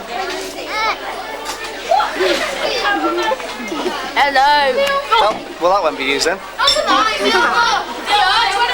Tell me about what they do. Forward, right? You go. When you do things like that. No, we don't film that. Oh.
Focus setting stuck in.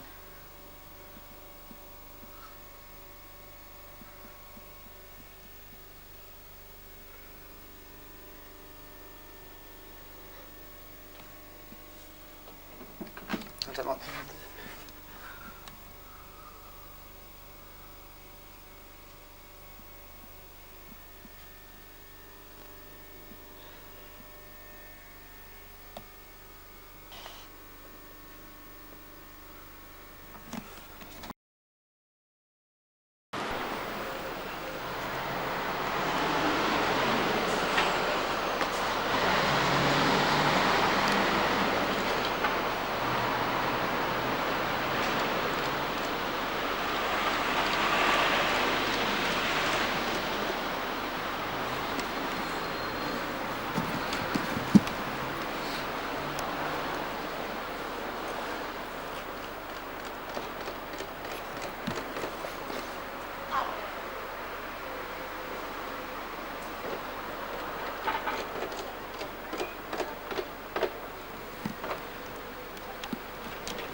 Tom, get back! Tom, get back! Just we might get some of 1Q walking past now, that's all. That's the theory.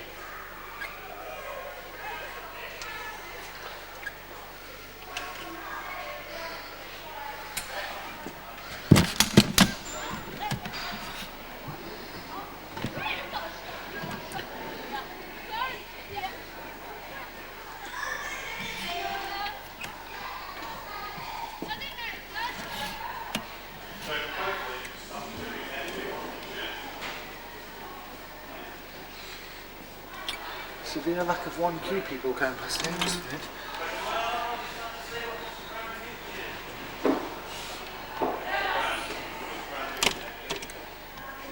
Tom, tell us if you can see anyone coming. Tom, stand here and tell us if you can see anyone coming this way. Stand, no, look at the other side of the window so you can see if there's anyone coming. Make that to leave. No. Not at all. There's someone coming now. One reason could be because the doors are shut that way. Well, there's someone coming now.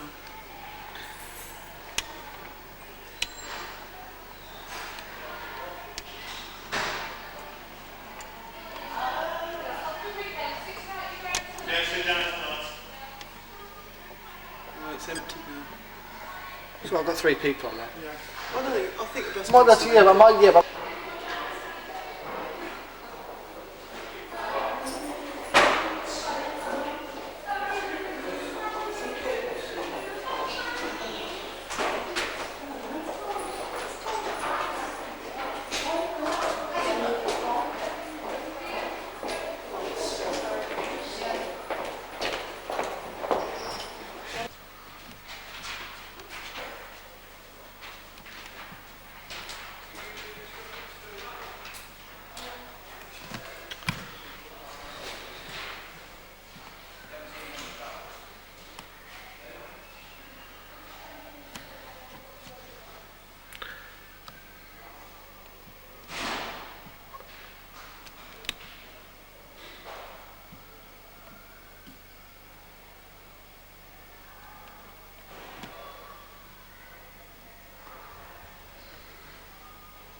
Tom, you said the future candidates to go to crypt. The best course you can ever do is, and mark these words, George Formby study.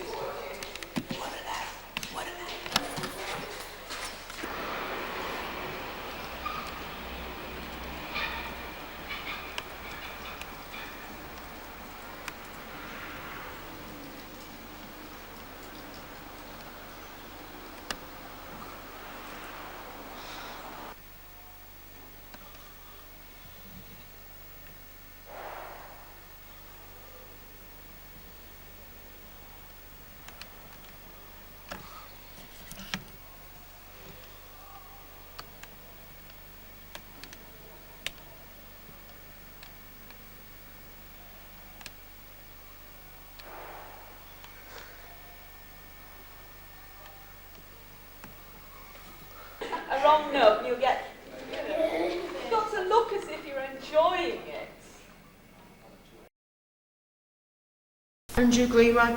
Jamie Sells. Kirsty Johnson. Can you talk a bit louder? Because we won't pick up. Kirsty Johnson. Right. Kelly Halpin. Louisiana Hightley. Jodie Barnsley. Okay. Well, I'll start off at the top there. It's Andrew, isn't it? Yes. Right. What's your favourite lesson here? I'd say games and art. Yeah. Why do you like games and art? Hang on, there's a train going past as well. Well, you won't pick up. Well, because I can do it bad, yeah. Just ask the question again. Alright, why do you like games and art? Because games you get out and you do things more. And art, I like it because I'm good at it. You're really good at art then? What sort of things do you like doing in art? Well, I like drawing, like moving things, action. Yeah. What sort of, do you like sort of drawing things that move, or do you like sort of moving things? Like things that move. Yeah. What sort of things like that? Like cars going fast or people walking, running. Yeah, you like drawing things like that? Yeah. Okay, next along the line, what do you like doing? Games. Yeah, why do you like doing games then? I know because I'm good at it. Any lessons you like but you're not very good at? No? Art. Oh, you like art? Yeah. Is that because there's a lot of practical work involved? Yeah. What sort of things do you like doing in that then? Just drawing. Speak a bit louder, please. Drawing. Yeah. Okay. What about you on the end then? What do you like doing? History and English. Oh, it's a bit different. Why do you like doing history then? I like history. We do quite a bit of practical work and we make castles and things, and it's quite interesting to find out about things that have happened. English, What do you like about that? It's all writing and things, isn't it? I like writing essays and stories and poems. Because I enjoy it. Yeah. What sort of essays have you done? I've done quite a few, like a time machine, and it gets quite exciting. You like writing stories then? Yeah. Okay, go on. Yeah. And art. I like English because I like writing poems and things like that. And I like art because you don't do a lot of writing or anything. You get to use your imagination. What do you think of maths and RE, that sort of thing? I don't really enjoy RE much. Yeah, why is that? It's a bit boring. I find it boring. I like maths is alright because it's not very hard. What sort of thing do you like doing in maths? We do booklets and things like that in maths. Yeah. They're easy. Okay. In the middle, what do you like doing? I like art and RE. Why do you like doing RE? It's quite interesting to find out about different religions and stuff. What do you especially like about doing in RE though? I mean, what kind of work are you with? Well, at the moment we're building mosques. What, life-size things? No, just scale down. Yeah. What are you building that? Card. Yeah. So you like building things there. Do you like history as well? Because there's castles in there as well. Yeah, it's alright. Okay. Finally, on the end. Art and games. Yeah. What do you like especially about doing games? Well, I like getting out and running and doing high jump and things like that. Yeah, you good at that sort of thing? Not really. You just like messing about? Yeah. Okay. Well, the difficult one now. I think we've probably got enough there. I really want to know, why do you think someone coming to QEMS would like it here? I've got to give positive answers as well. So, when you're ready, who's going to start? I'll just start you off then. Okay, at the top then. What do you like about it? Well, it's nice. Like the people think, oh no, someone's going to beat me up, but it's nothing like that. And the teachers are nice, and the work's nice. It's a nice school. Sorry. It's terrible, this the camera. It's so sincerity. You're so unprofessional. Yeah, that's a difficult question, I know, because you all hated it, I know. That's sort of squeaky. Okay, in the middle, what do you like? The work's quite easy, but when you get to do it, it's quite really easy. Yeah. You think it's good people here? Alright. Yeah. But where did you come from originally? 2 gates. Yes, it's quite bigger here, isn't it? Didn't you find that a bit difficult at first? No, you're quite happy with the size? Okay. What about on the end? The lessons are quite interesting, and we do quite a bit of practical work, and I really enjoy it, and the people are quite nice as well to help you. Okay. The lessons are good and teachers, most of them are nice. It's not that hard to find your way around and people are nice as well. So, do you reckon it's a good school then? Yeah. Okay. What about you? Why do you like it? You don't get shouted at as much as you did in your old schools, because they think of you as being older and like you can behave better, so they don't shout as much. Do you reckon they treat you more like adults here? Yeah. Yeah. Is that across the board? So, what about you? Well, I like it here because you don't have the same teacher all the time. Like you have different teachers for every lesson, and the lessons are easy sometimes and interesting. I want to ask you, who takes school dinners here? Right. Okay. I want to ask you, do you like taking school dinners here? Yeah, very nice. Yeah. What do you like about it? What's your favourite meal here? Chips. Chips. Chips is everything, isn't it? Yeah. Yeah. Do you think they do a lot of healthy eating stuff here? Yeah. They do. Nice. They do salads and that. if you want salads, and they do chips if you want chips. You don't have to eat everything. You can just waste it all. In the old school, they made you Yeah. eat everything. Mm. Yeah. Custard probably used to be wasn't it?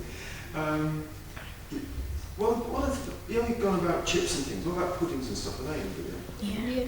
Really nice. What kind of pudding do you like eating? Chocolate one. Chocolate pudding. And coffee cake. It's good, is it? Do you reckon you got enough? Anyone you go first? What do you think of school uniform here? Well, it's okay, but in the summers it gets a bit hot. What the style of you? I'd rather a t-shirt and jeans, but yeah, funny. It's better than Rowley's. Yeah, oh, it's a brown. Yeah, some colours in other schools. I know what you mean there. It's pretty bad school uniform. But I mean, is there anything you particularly like about it? Yeah, you can notice who goes to the same school. You can recognise people, so as you know that they all go to the same school. You feel like proud to wear it because QEMS is such a good school. Do you really mean that? About costume uniform. Yes, do you think it's good value for money, the school uniform? Depends who buys it. Yeah, but I mean, it's cheaper having one school uniform than having to buy different clothes for you every day. Cause, yeah. Do you think that's an important issue? Yeah. Because, I mean, I'd say that probably if everybody wore t-shirts, trains and stuff, wouldn't there'd be a sort of kind of rivalry and jealousy if someone had better training than you? You think No, everybody's the same, you know, you can't take the mick out of somebody saying their clothes are different, so there's no problem about that. That's about right. I mean, I'm just thinking, I mean, is there anything really about the school uniform that you really like to wear? No blazing to about. Stupid. So you don't really like wearing school uniform, do you? Well, it's just the blazer, because it gets hot. Yeah. What do you think about wearing a tie? I mean, that must be different. Yeah. Does that maybe annoy you or what? It did to start with. You just get used to it. Yeah. I didn't notice you wearing it after a time. Does it make you feel a bit more grown up wearing a tie?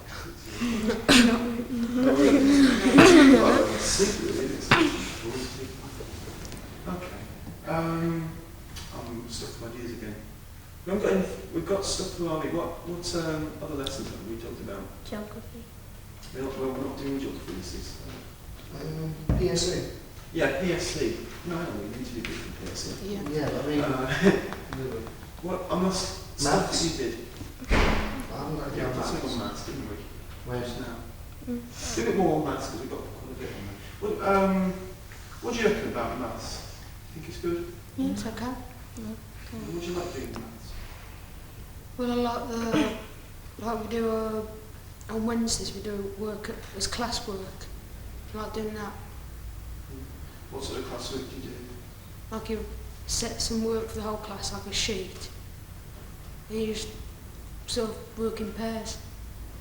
What sort of maths are you doing at the moment? I mean, is there anything? Long division. You're doing algebra? Yeah. What sort of algebra? Long division science. What do you make of long division? It's easy, but it takes ages, doesn't it? Takes too long to set out. You have to write it all out and explain what you're doing. Mr. One Marsh. question. It's Mr. Marsh's idea. Are you allowed to use calculators? Yeah. You're allowed to use calculators? Yeah.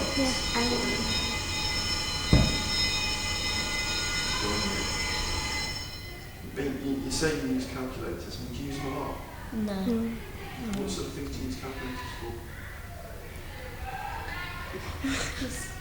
Some. Yeah. Big that question, that We really. usually use them for just checking our answers. We'll leave it then because we've got into class here. Yeah.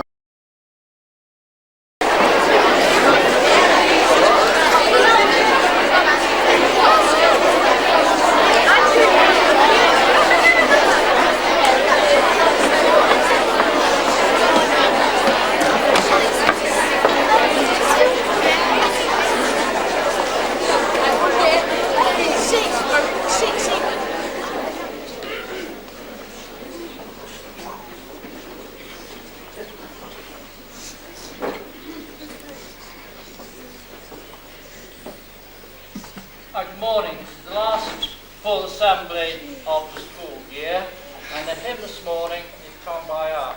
We'd like to hear you because we have the video. I'd like to hear it on the video and we show it next term. So please sing.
Receive your certificate from Mr Owers and go off on that side. Do not clap until all of the form has gone through, please.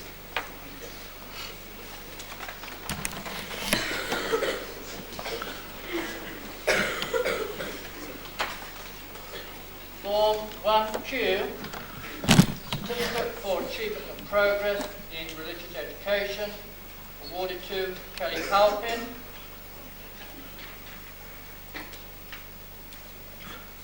Certificate for Achievement and Progress in Geography, History being Kate, Paul Griffiths. I won't say Achievement and Progress anymore. I'll just read out what they are for. In Maths, French, History and Geography, Matthew Gay.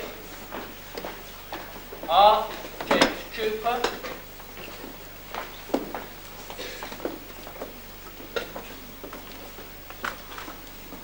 Art, Science, History and Geography, Lucy Anna Haitley.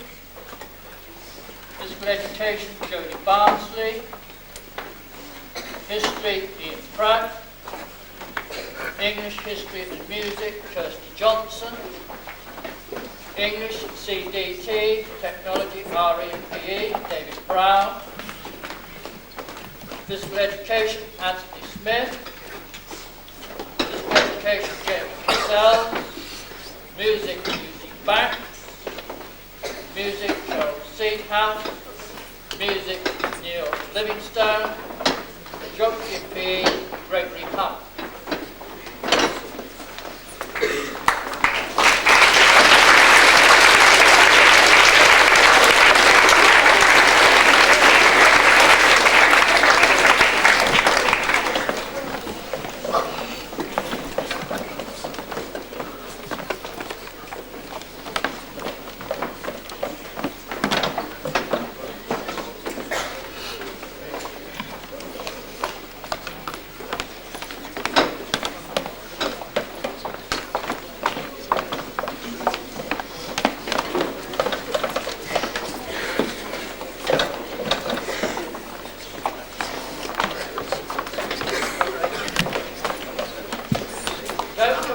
stage is I've called out all the names. Please wait at the bottom of the stairs. Form 1E, physical education, Kevin Chapman. Music, Tricia Norris. English, Rachel Airdrie. Music, Sean Frierson. Music, Lindsay Brown. British Education, Matthew Tompkins. Art and Physical Education, Patrick McGinty. Art, Maths, Geography, French and History, Benjamin Saunders. Art, Geography and Digital Education, Helen Perry. Please come forward.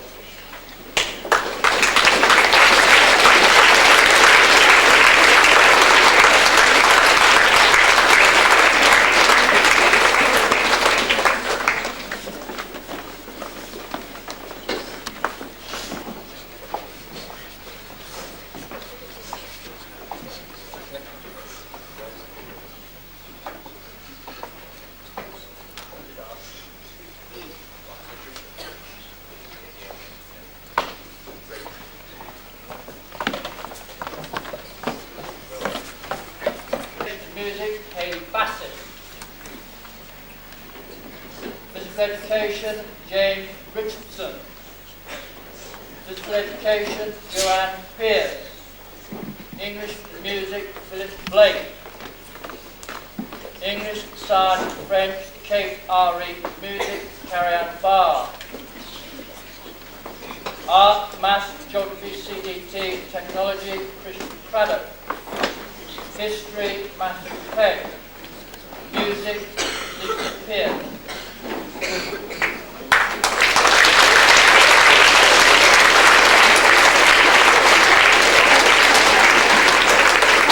Education, Charlie Pierce. English, Science, Geography, History and RE, Claire Wall. Physical Education, Emma Whitehouse. Music, David Allerton. Kate Lee Asson. Music, Trevor Livingston. Geography, Stephen Lastbrook.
Well, thank you for doing the interview. Could you sort of tell us what your job entails, really, as a student? In year 7. Well, I'm not going to be in it. Yeah, we'll you cut him out, right. Yes, sorry about that. Okay. Right, any year head, in fact, has overall responsibility for all pupils in their year group. And for me, that means pupils aged 11 to 12 who are transferring from primary school. Overall responsibility. If you want to carry on from your overall responsibility now. Yeah, go right. That is overall responsibility for their behaviour and academic progress. I lead a team of 6 or 7 form tutors who work as a team to try and make the transfer from primary school to secondary education as smooth as possible. Cut. Okay, I'll do a little bit closer. Right. That's good, very natural. It gives me time to change the shot as well. It gives you time to change as well. So that's the beginning. Oh, right. As head of Year 7, all through the year I have contacts with the primary schools, sometimes contacts with the heads of those schools at partnership meetings where issues relating to the transfer of pupils are discussed and developed. Sometimes by going into primary schools and working with teachers and pupils from those schools. Cut. And this is very good, isn't it? Well, they look alright. I mean, once you've edited it all together, it seems like you're carrying on. This is true. It's amazing what the camera can do. It can lie. Some of that is actually a little technical. We are doing 2 versions of it. Yeah, one for parents, one for pupils. That's what I mean, you see. That's all right, yeah. Right. Let's wait for the trains. Oh, that's just that must be coming up.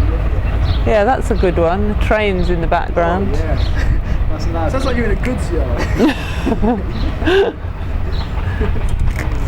it does pick up everything. Actually. Yeah. Yeah. Okay, if you want to carry on then. Right. When pupils do finally arrive at QEMS,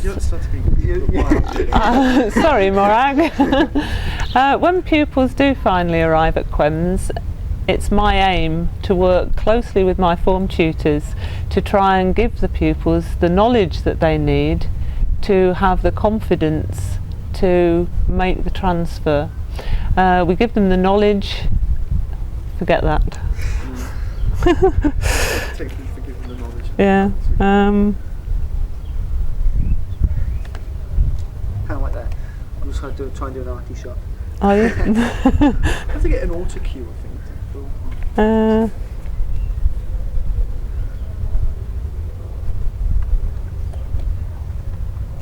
Okay, go whenever you want. Right, well we were to we aim to give them the knowledge to feel right. Okay, go on, Right. You get stuck, you can read. Yeah. Our aim is to give the pupils enough knowledge to feel confident in the transfer.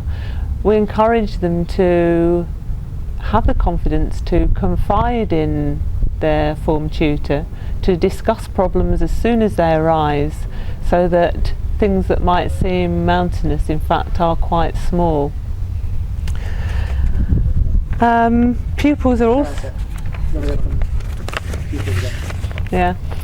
we also like to encourage the pupils to have a respect for themselves and other people, other pupils and all staff that work in school. Obviously things don't always go according to plan and certain elements of disciplining are necessary, but we have various ways in which we do that, and as far as possible we try and make punishment positive by community service or something like that. Anything else? Can't think of anything at the moment. I mean, I'm sure there's loads, but I haven't really had a lot of time to prepare this. I mean, could you give an example of the kind of work you may be involved? And they have activity days and things like that as well, don't they? Do you know anything about Well, it? I mean, everybody's involved in activity days, aren't they? Anything special in that? Or 7th years? Year 7. I mean, they're having a youth hosteling trip, aren't they? Which is specifically. Like that with the first year? You see what's in the background there, Tom? Nice camera case. But I think where the camera lens, I think that tree branch is just blocking it out. Well, if it is, it just looks like a Oh yeah, we take them to the theatre. There's a theatre trip around Christmas. So just mention that like social life, first year social life as well. Oh right, so okay. We did some general social life with this yeah. about them stories, but yeah. Specifically for the first year. Right, let me have a think. Okay. Right, for those pupils who want to do work during school time, homework perhaps because they're going out in the evening, there is a room set aside for that. But in addition to that, there are a lot of clubs and activities that take place either during school time or after school that the pupils can get involved in. For example, a Sabuteo club has developed this year, and girls football, which has gone down very well. There is also drama club, numerous sporting activities for boys and girls, netball rounders, athletics, cricket and so on. In the autumn term, at the end of their first term, we usually offer a theatre trip where we take them to Birmingham to a Christmas performance. That's been very well supported in the past. This year we've had the introduction of activity days at the end of the summer term, and a large number of first years are going on a 2-day trip to a youth hosteling trip in Derbyshire. Stop. I think we've got enough there. Yeah. Okay, if you just don't move for the moment.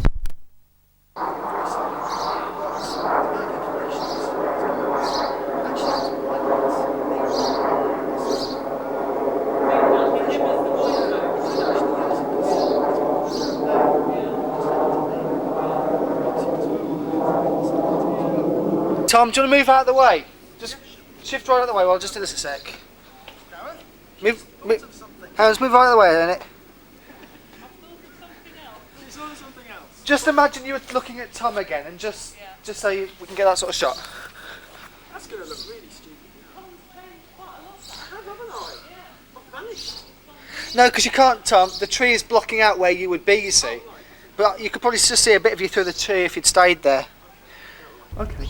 You said about the playing grounds, separate playing ground for the first years. Could you?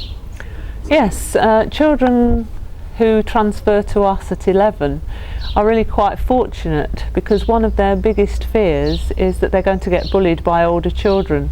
But at QEMS we're lucky enough to have a yard that is specifically for 11-year-olds, for year 7 pupils, where they can play football, practice netball shooting, generally run around and use their energy quite safely without getting involved with older children. I messed it up, sorry.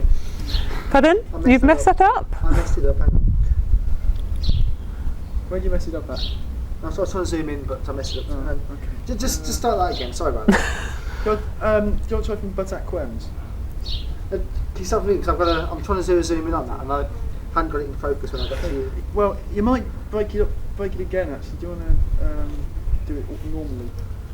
That's what I've got it in focus this time because I hadn't got it in focus. Oh, okay. So where are we going from? Just if you just want to ask the question, sorry about that. Oh, I should probably forget it all now. Yeah, so sorry about that. You were saying about the first year yards being separate. That's right. Pupils who transfer to QEMS at 11 are really quite fortunate, because one of their greatest fears, it would seem from talking to them in their primary schools, is that they're afraid of being bullied by older children. Here we're fortunate enough to have a yard that they can use totally on their own to play football, practice netball shooting, generally run off their energy without any worries about being bothered by older children. That's okay. Yeah, that's good. Right. Well, won't he take? Okay, Tom, you can go whenever you want to. Okay. Well, thanks, Stuart. I'd like to ask you first of all about the school's history. Could you give us a brief idea? Surely. There was a charter to the town of Tamworth, dated the 10th of October 1588. And this charter recognised the existence of a school, of which QEMS is the successor. The charter directed that there should be a grammar school in the town for the education and instruction of boys, and that it should be called the Free Grammar School of Elizabeth, Queen of England, in Tamworth. It thus gave the school its refoundation and conferred on it its royal title. In 1959, the school was amalgamated with the Girls' High School, and in 1979 it merged with the Mercian Boys' School to form the present school Queen Elizabeth Mercian School, generally known from its initials as QEMS. In 1988, the school therefore commemorated its 400th anniversary, and in May that year we were delighted to welcome Her Royal Highness Princess Anne, who came to share in our celebrations. She looked around the school and saw the work of many of our pupils. Yes. She saw a lot of the displays that were at school as well, and could you give us an idea of kind of things that actually went on? Right. Thank heavens for editing. Yeah. It shows me there a bit. Yes, right. Well, the history department had prepared work on Tudor England, which was part of the second year syllabus, and which also provided background material for the celebrations. Boys and girls in the PE department were working on displays of dancing and gymnastics that they were preparing for parents later in the year. The CDT and art departments were working on various projects, the construction of a float for the Tamworth Carnival, some tapestry work, the design of a 400th anniversary logo, and also of a flag which is flown during the week from Tamworth Castle. Yes. She saw also pupils who were involved in charity work on behalf of the school. She went to see the maths club, and she met people in the English department who were preparing the school page in the Tamworth Herald, which would have news and reports about the school. Okay. Okay. I'll just say, obviously, just straight off the head, obviously you met Princess Anne, and I mean, what was she actually like? We met her for a brief moment, but it was very formal. I mean, you obviously saw far more of her. What was she actually like as a person? This is where you lose me my knighthood, you realise that? Yep. She was very charming. She spent a long time with the pupils, talking to them, listening to them. She was very interested in their work and very complimentary about their attitude and the work she saw. She seemed very much to enjoy her day with us, and if anything, her visit overran. That's good. Okay. Okay. Right.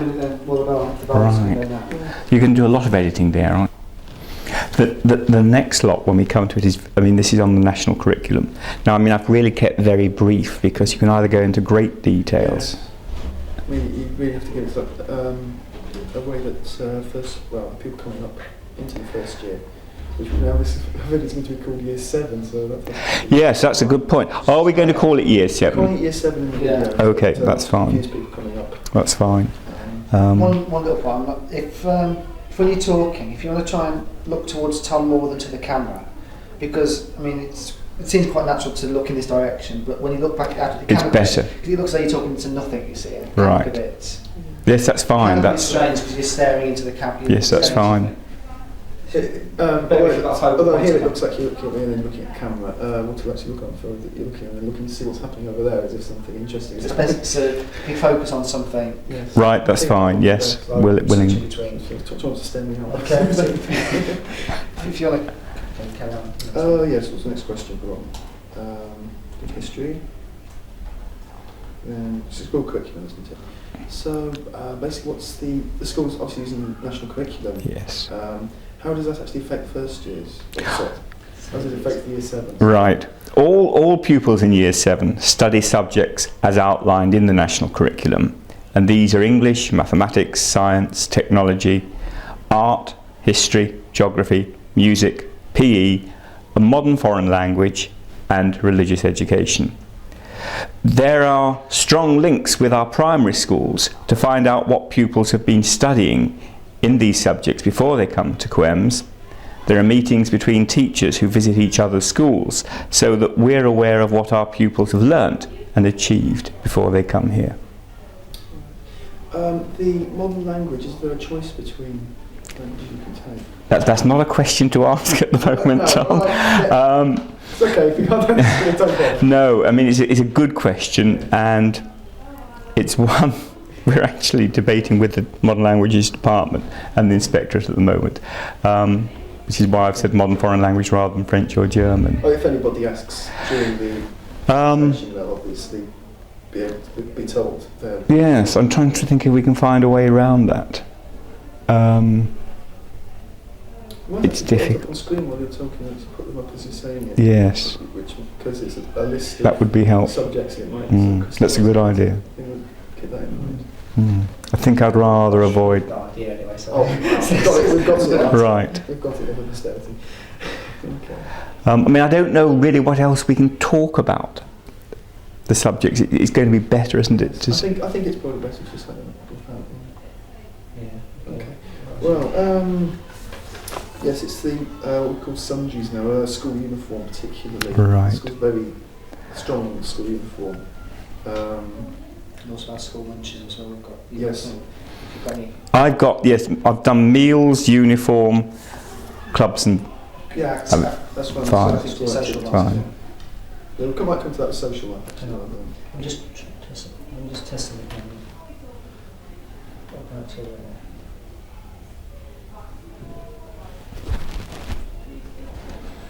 Okay, you can go on if you want. Okay. Well, the school's very strong on school uniform. Could you first of all tell us why the school does continue having school uniform rather than, as other schools are doing at the moment, to non-school uniform? Right. We believe at QEMS that a smart and distinctive school uniform helps to instill a sense of pride in and loyalty for the school. We expect our pupils to be proud of the school and therefore proud enough to wear our uniform.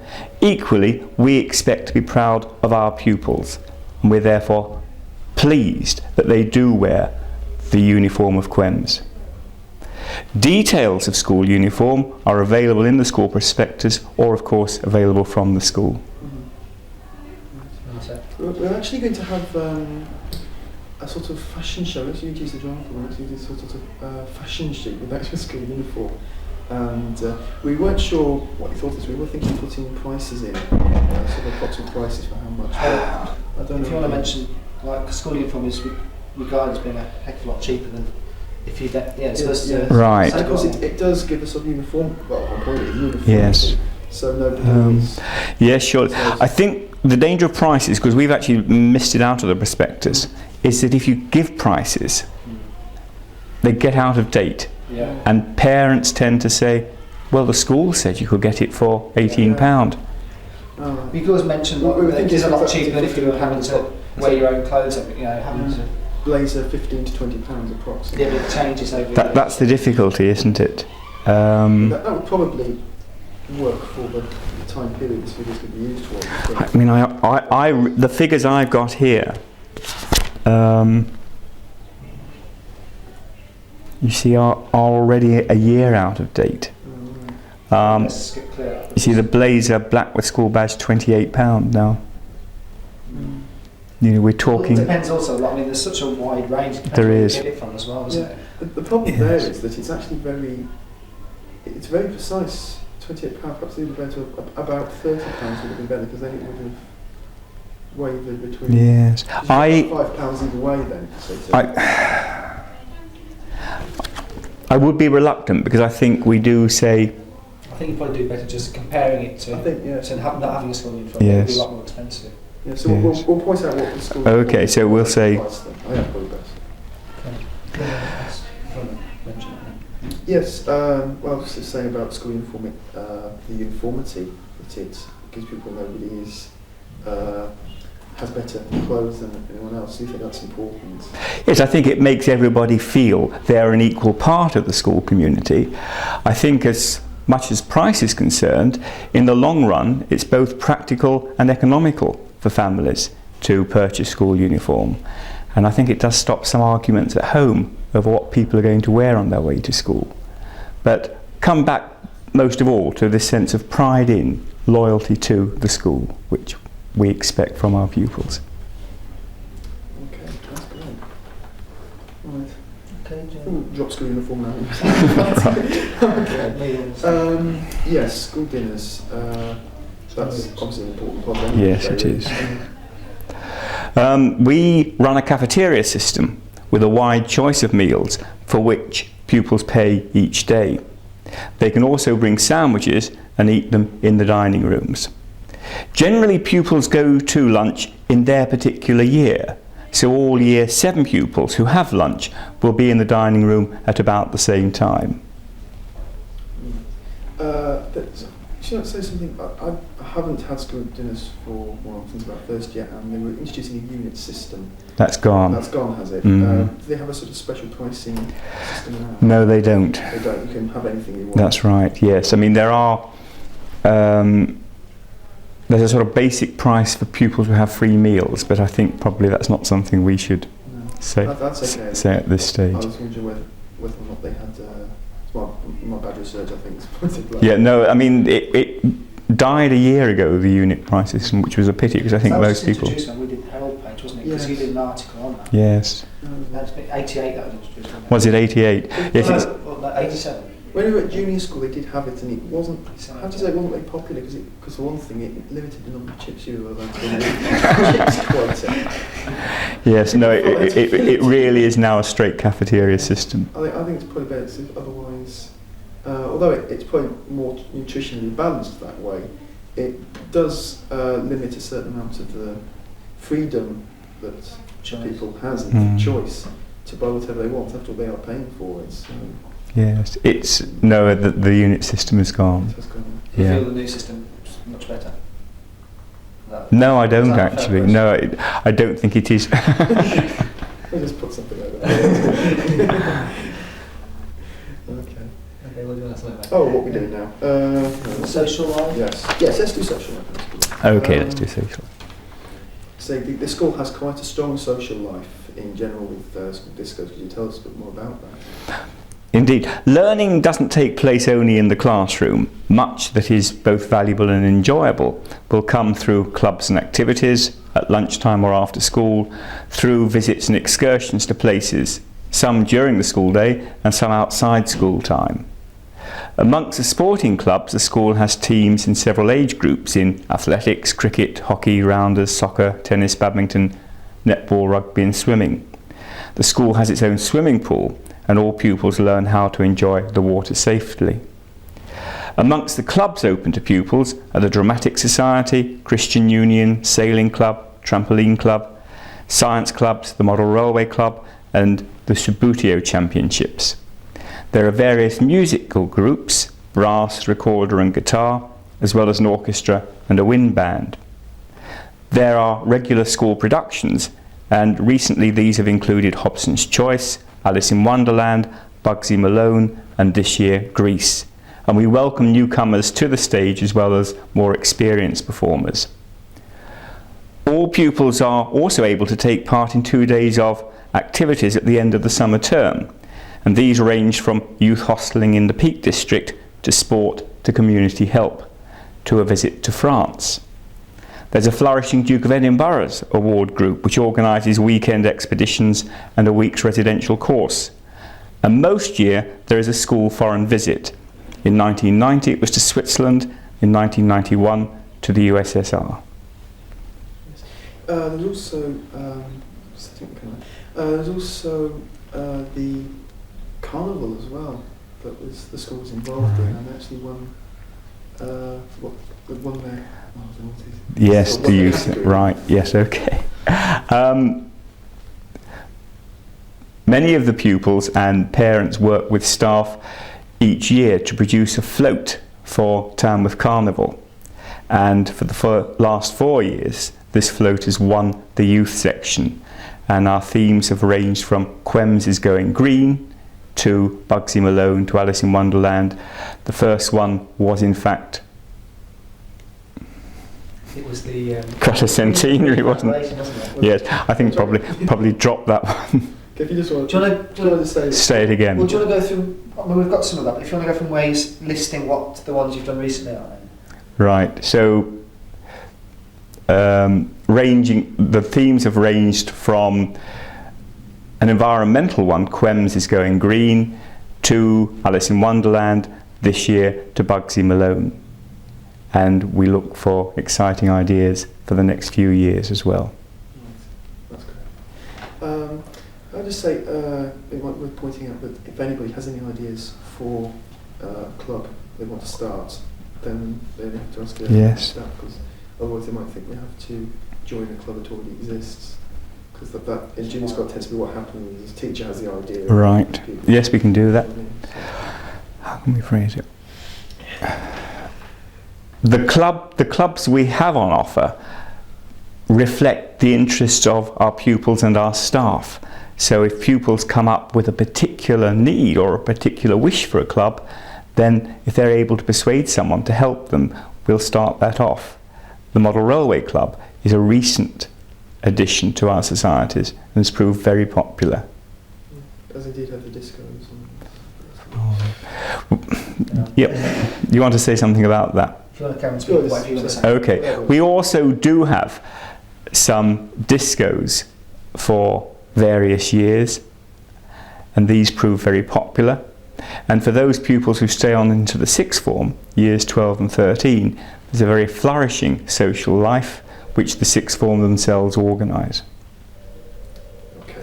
Isn't it 13 and 14? Oh, we said. No, it's 12 and 13. 12 and 13. That's it. Yes, because it only goes up to 13. Yes. So 7, 8, 9, lower school, 10, 11, 12, 13. That's right, that's right.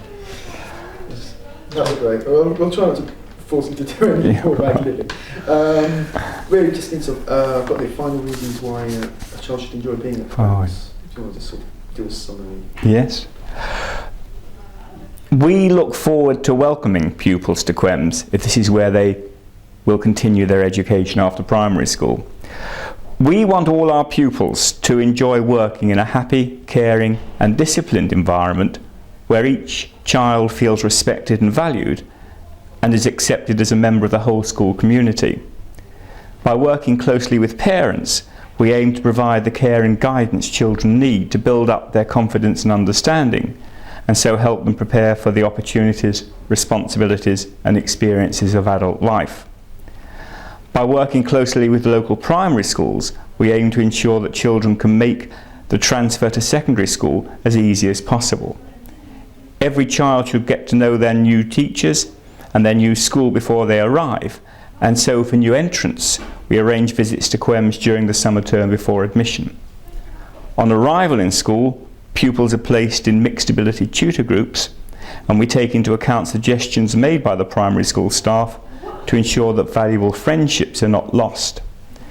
We feel it is an advantage that the first 3 years are based in lower school, which is a separate building and is under the direct supervision of the head of lower school.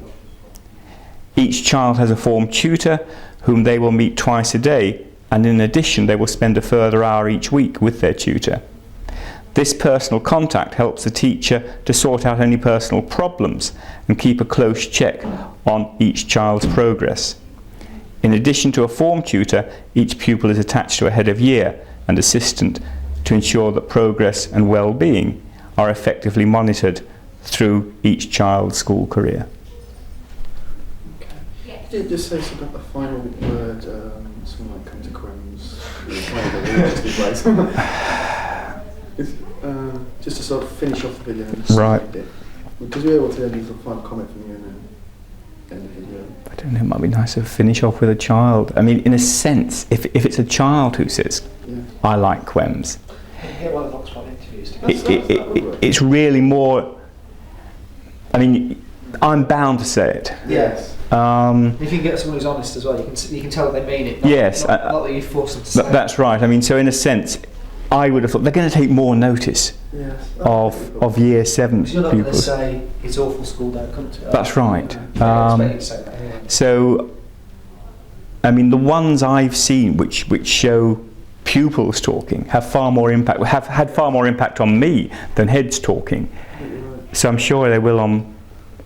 So I think that will be a better finish, you know. Yes, I think we're probably like we're only actually featuring teachers and you really to give us a feeling of authority. It's not just kids running around wild. Right. There is someone in charge, but it is. I think because we're following around first years, Yes. 7th years for a couple of weeks. I mean That's right. I think I will get their comments. But we're doing that anyway. Yes, that would be, I think, have more impact. Okay. Well, before you move, that was one thing we were worried about, was that to see you, but your voice is living somewhere else. That has happened before when we do interviews. But I don't think we should have any problems there. You'll come over nice and clear. But come back if it's not. Oh, yeah, obviously if it doesn't work. It doesn't. And actually, why I started asking you questions straight off the top of your head is actually to give you some answers which didn't look rehearsed. Right. That way it'll far Very more good. realistic. Do you want to just speak something like off there? So you are actually moving because you move slightly when you speak. Right. So we look forward to welcoming you to QEMS. We look forward to welcoming every pupil to QEMS. That kind of thing. Is that what you're really asking me to say? Yes. I think it worked quite well. Because it's not going to use this anyway. It doesn't really matter. I'm assuming you're not. Well, no. Well, so I'm just getting. It's just your hands by your sheets of paper. Cut over you talking. Where we've done a cut, you see, to stop it from just, if it's on the same, stop you from just picture something changing so quickly, you cut it to something like this to make it look a bit better. Really very good. Big VHS tapes, which means it's completely compatible. You don't have to do any sort of converting. Yes, I mean we can go and have a look. Yes. Oh, that's right. Break it. Come on now. No, I don't. Well, at some point. Thanks. How much did you pay for this? £20. How much? £20. That's more than I paid for it. I think you better look into more than break.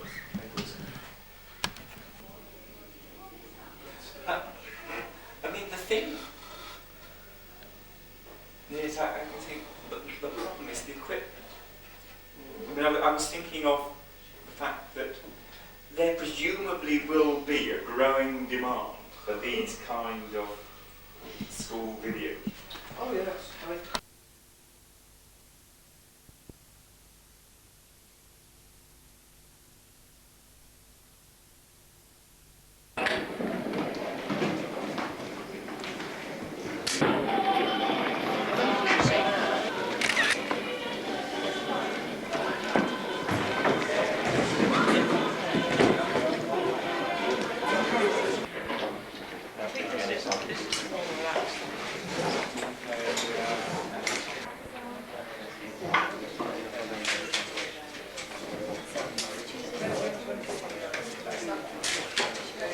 Film it. We spend a number of weeks perhaps in a junior school or in a special school. Nice celebration. There's